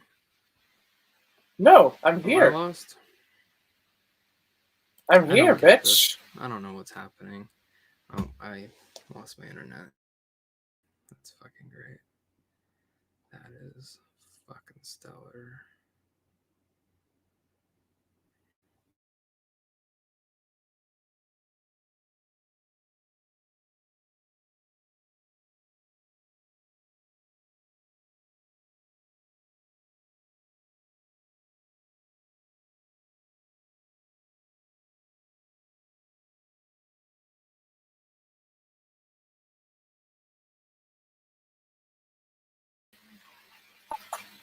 Oh, I'm alone now. Zach's not here. I think Zach was the problem this time.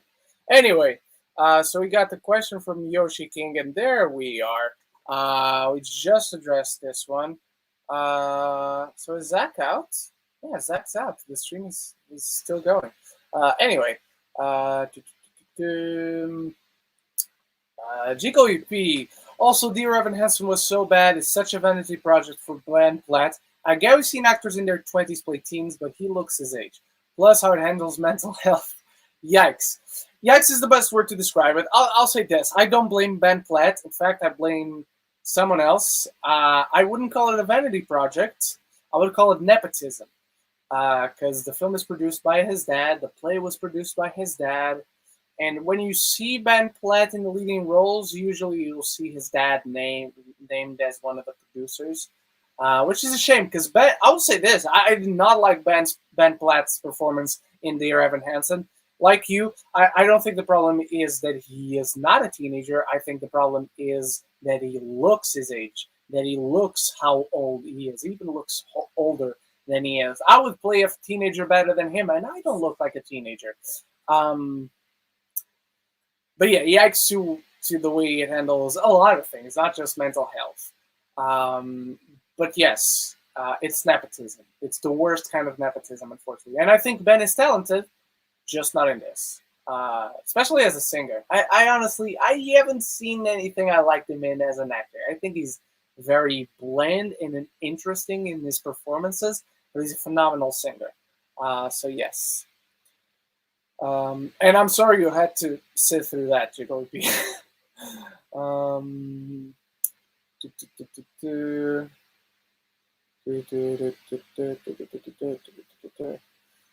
um, Lady Aaron, Ren, will you come to the US someday soon? If you do, I would love to watch Gladiator for the first time with you. Well, thank you, Aaron. I appreciate that. So, the way you asked this question, will you come to the US soon? I don't know if I'll come to the US soon.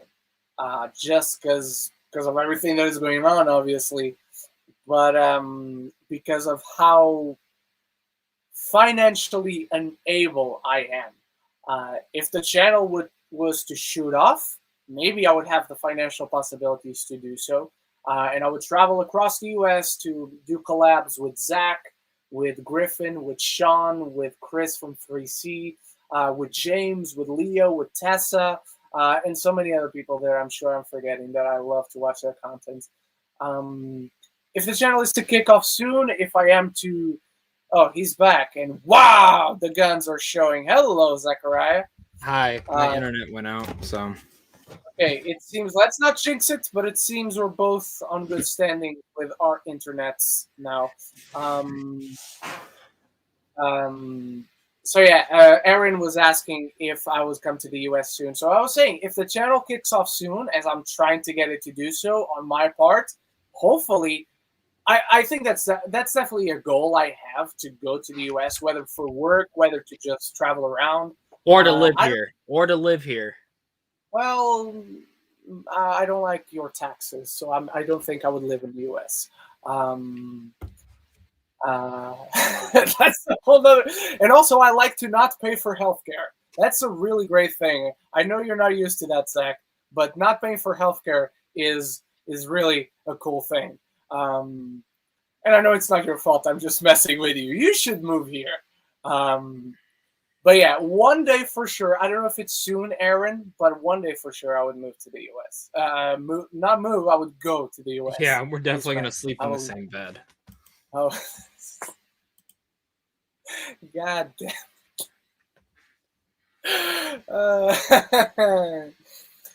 Alrighty. All right. Jigo EP, what do you think of some of the complaints of No Time to Die being a little too bloated, underdeveloped character? So I definitely don't agree with too bloated. I think it's grandiose. I don't think that means too bloated. Underdeveloped characters. I think there's one underdeveloped character. The new 007 Nomi. I don't think she's underdeveloped. I just think what they wanted to do with her as a character, and as far as a contrast to 007, is not that well pulled off. But as a character, I don't think she's underdeveloped. So there's one underdeveloped character, and say the third act falls apart. I definitely don't agree with that. The third act might just be my favorite part of the film. I do at least see where they're coming from. So on Too Bloated, I disagree, but I guess I can see it, because such a grandiose, like we talked about in the beginning, such a grandiose film that ends so differently than how it began. Underdeveloped characters, again, I definitely see one. In the other one, maybe they miscommunicated and they mean what I just said. Maybe they don't. If they don't, I completely disagree. I see one. I don't see multiple underdeveloped characters. Third act falls apart. I totally do not see where they come from. Totally do not see what they come from whatsoever. Zach, how about you? I respect it. But I don't see what they come I don't respect anything on if someone's trashes the third act. The other stuff, sure, whatnot. I don't care. I'm not trying to be a dick or anything, but like the third act is the best part of the entire movie. It's the best part. What the fuck that falls apart? What the fuck falls apart? I don't get it. That's like saying Logan falls apart in the third act. It doesn't. I don't care how big of an asshole statement that just sounded like, but ooh, okay, ooh. Lady Aaron asks, Ryan, since I know that you adore Margot Robbie, what's your favorite Margot Robbie performance, and do you have a least favorite performance from her? If you have a least favorite performance, which one is it? So my favorite performance is definitely I, Tonya. I don't think I don't think anything even comes close to that. Least favorite performance. I think I've seen everything from Margot Robbie, at least from the point she comes into Wolf of Wall Street and became a big name. Before that, I haven't seen everything she done, because outside of Australia, we don't get access to Neighbours, you know. I'd be curious to watch her run on the show.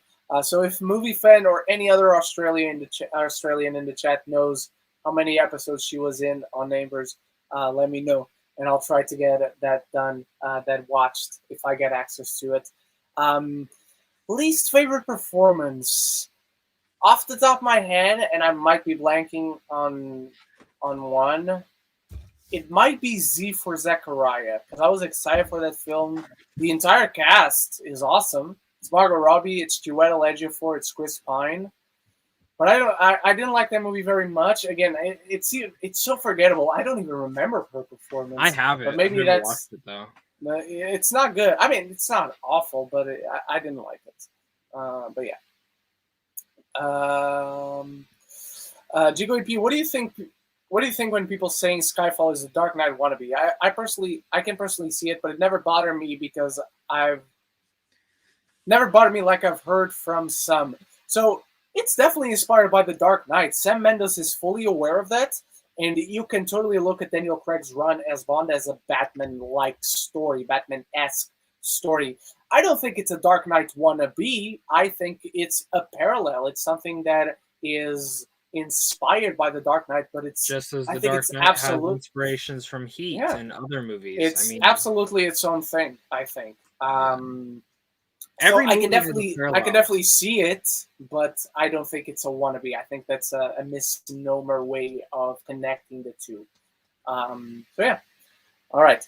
Zeke Gonzalez Ansaldi, good friend of the show. It's been a while since we've had him here, or at least since he asked question. Maybe he's here all the time, and we just don't see a question from him. But good to have you here, Zeke. Expectations for the final episode of What If? They've sneakily shown us a lot from the final episode. Like if now, having seen the first 8, you go back to the trailers and see certain shots that haven't shown up yet. They're gonna bring everything together, the entire multiverse together. I think, Zach, they're gonna try to do an end game moment, and it's not gonna work because we have 8 episodes of build-up, not 11 years of build-up. Yeah, I'm gonna tell you. I hope it's more like the first Avengers moment with the. Yeah, we're gonna get that. We know we're gonna get, but don't do Endgame in with the them. grand scope. Yeah, Avengers Assemble. Like, don't do that. Don't do that. No, I didn't mean that like in a literal sense, but I think even the supporting characters, because we have a shot of Shuri and Pepper with the Wakandan warriors like loading their guns and whatnot. And I think we're going to see all the supporting characters from all the multiverses coming together as well. Like, yeah, you just really need Doctor Strange and the Watcher to go up against Ultron. I'm sorry, but like, and Thor. And Thor. Have a Thor. But you know what I mean? Like, what the fuck is Black Widow gonna do? What the fuck is T'Challa gonna do? You know, like nothing. Mm-hmm. Nothing. So yeah. Oh, this is a good one. I want to address this one because are we definitely getting a trailer online for Scream 5 on October 11th? Since we know it will be shown in theaters on the 25th anniversary. So here's the thing. I'm going to watch Scream in theaters for the 25th anniversary on the 31st, on Halloween. Because they're playing it in theaters not on the 11th, it's on the 12th. And the 12th, I have LFF. I'm covering a ton of things from LFF, so I don't want to worry about anything else. So that's why I chose to go on the 21st. So people are saying the Scream 5 trailer will debut with the 25th anniversary on the 11th. But they specifically talked about how it's going to premiere here in the UK with the screenings for the 25th anniversary on the 11th. But there are no screenings on the 11th. It's on the 12th. So maybe it's just a typo kind of thing. I think the United States it was screening out here. Maybe in the States it's in the 11th. It's just because it was discussing film. A very good account on Twitter, a very good site, very well informed. You can 90% of the time trust discussing film and what they put out. They're not the Hollywood Reporter, they're not Variety, they're not Deadline, but I would say they're just below them. And so they put that out as talking about specifically the UK screenings, but there are no UK screenings on the 11th. It's on the 12th. So I just want to address that. And again, like Zach said, over there in the States, maybe they're on the 11th and maybe the trailer comes out then. So yes, it's maybe a yes, it's maybe a no, but the days are just a bit mixed up. But from what we've read, yes, the trailer is coming out for the 25th anniversary. Yes. And then just so everyone knows, it's not going online. I'm sure it will because it'll probably fucking leak out and people suck. But the plan is to put it the week of Halloween. The week of Halloween releases out here. So that was the plan, and I'm sure that's the plan they're maybe sticking with, but I guess we'll see. All right. So Jico EP's birthday is on December 2nd.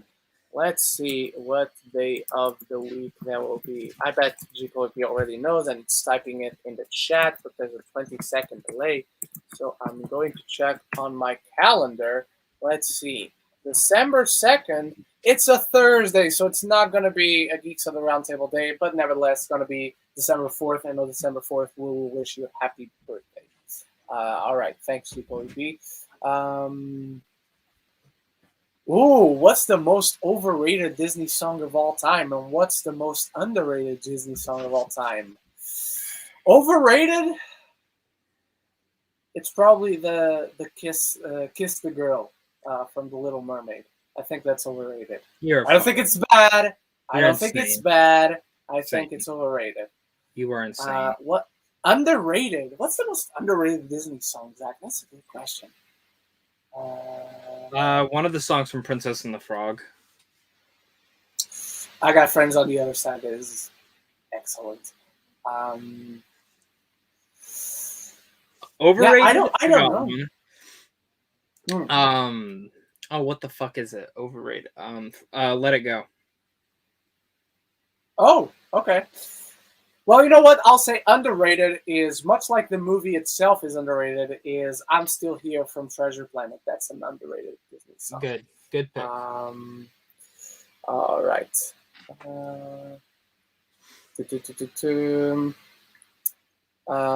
Movie fan. Name 2 films. Okay, after this one, we'll take 3 more great questions. Great questions. And if they suck, we're gonna sit here in silence. Oh, we got a Dragon Ball question next, so I know which one we're addressing next. Name 2 films that you're surprisingly not excited for that most people are excited for next year. Okay, Jurassic World 3. I'm cool. What? Which one? Jurassic World 3. I don't know. Oh, I'm not for it yet. Fantastic Beasts. All right. Some people are looking. I'm gonna take your I don't, but I don't know if most people are excited for Fantastic Beasts at this point.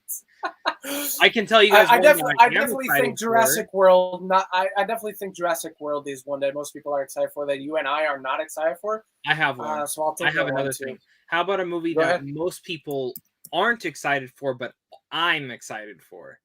And that one is Avatar 2. Ooh, I'm still just neutral on that. Yeah, I'm just neutral. Another one. I have 2 more. The Unbearable Weight of Massive Talent. That's the Nicolas Cage, Pedro Pascal movie. Not excited for it.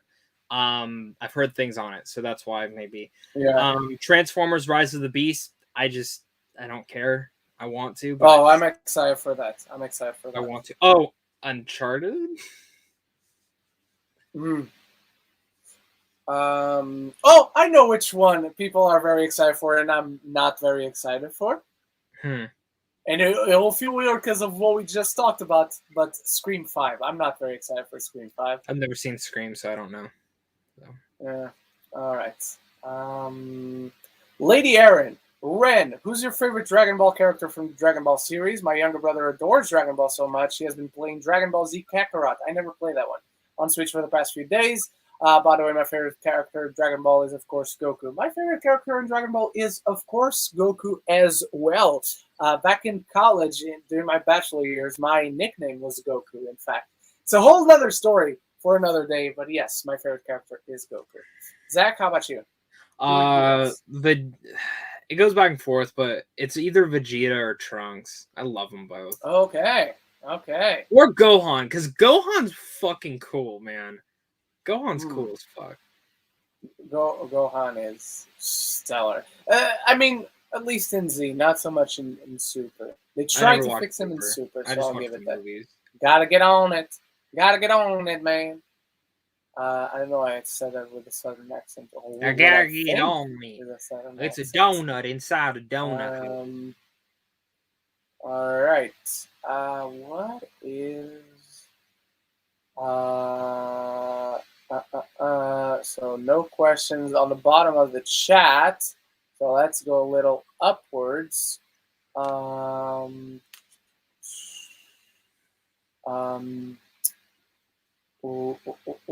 This is, I mean, none of us aren't. I mean, you're watching one film there, so I guess.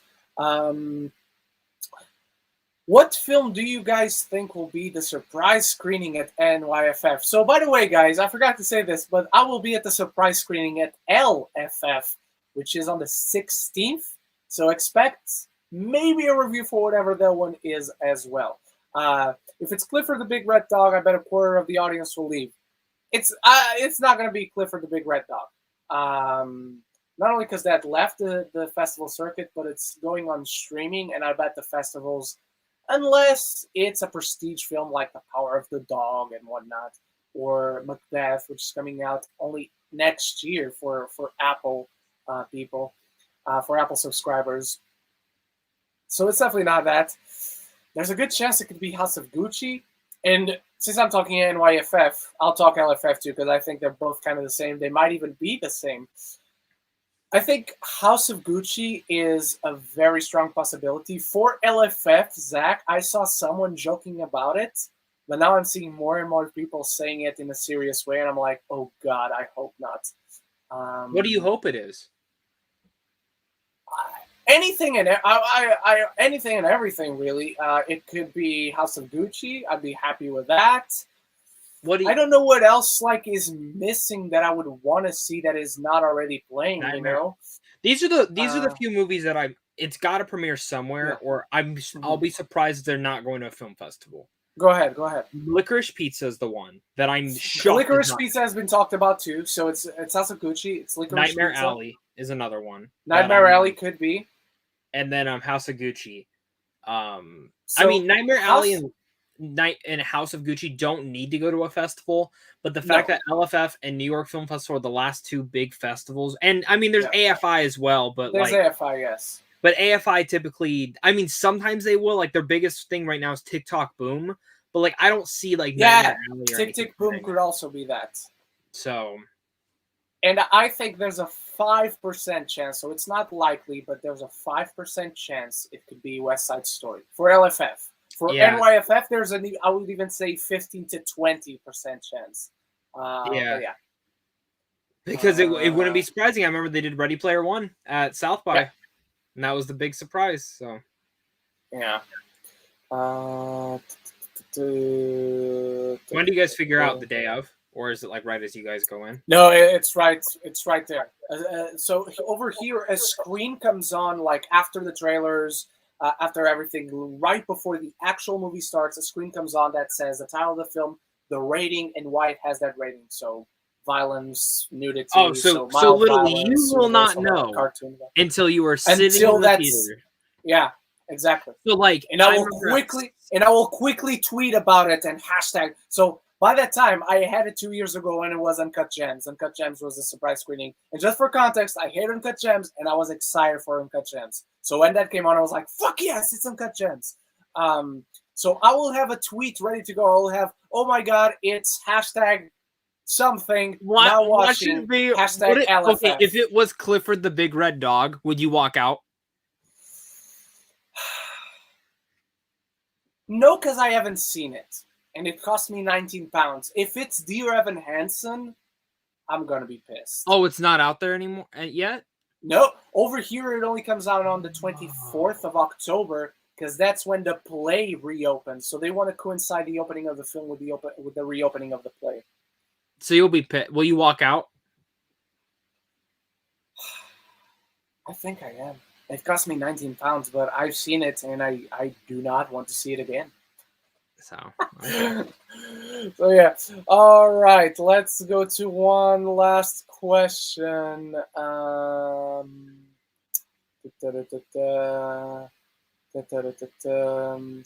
By the way, the reason why I think they could very well be the same is because I don't think LFF will have a world premiere. So if something comes out as a surprise screening at NYFF, it will automatically give it a better chance of being the surprise screening of LFF. So yes. Last question. Oh, it got canceled. What? The surprise screening. At NYFF? Yeah, I just looked it up because I was curious on what day it would be. All right. It says October 2nd, 2021. The New York Film Festival surprise screening will not be happening this year. The festival programmers attempted to get a big title, but alas, it didn't materialize. It seems as though this year's big title, it was between Del Toro, PTA, Spielberg, McKay, or Scott, and they're keeping their cards hidden until the bitter end. Oh, yeah, it could be Don't Look Up. I think. Which one? Which one? Don't Look Up, McKay. Oh, yeah.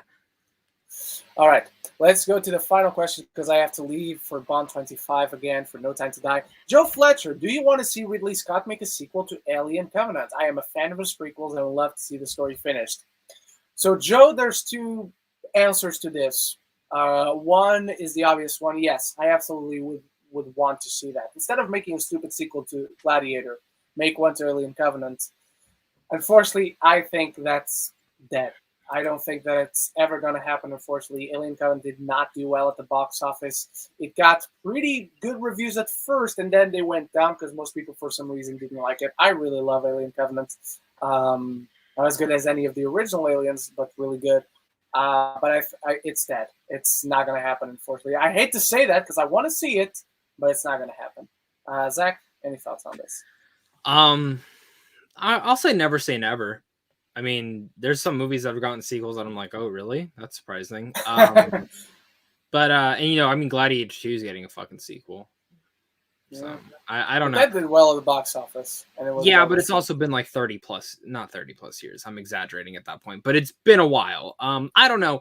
I don't really care. Like, I mean, I want to see a sequel to Alien Covenant, but in like my brain, I can just think it's just the next Alien film, like the original one. Like that's the sequel. Like, I know how the xenomorphs were created. I can just assume David ended up dying, and those other two people died too. Like, that's it. Alrighty. That is it for this week's Geeks of the Roundtable. Thank you once again for being so understanding of the technical difficulties, everybody. Next week, I will hopefully have a new microphone because clearly this one isn't working anymore. And I don't want to use this one as my standard microphone. But thank you, everyone, for understanding. Thank you, everyone, for being here. Zach and I already ran down what we're going to do this week. It's going to be a busy week. My review of Titan is just about to come out, if not immediately after the show, later tonight, because I have really to leave for No Time to Die again. So you can go watch our reviews for No Time to Die if you haven't. No spoilers on either of them. My review for Bell is up. Our reviews for Venom, Let There Be Carnage are up. And so stay healthy, stay happy for the rest of the week, and be prepared for a lot of LFF coverage, my friend. So until the next one, as always, me and Zach bid you adieu. We bid you farewell and goodbye, and say love each other and love them.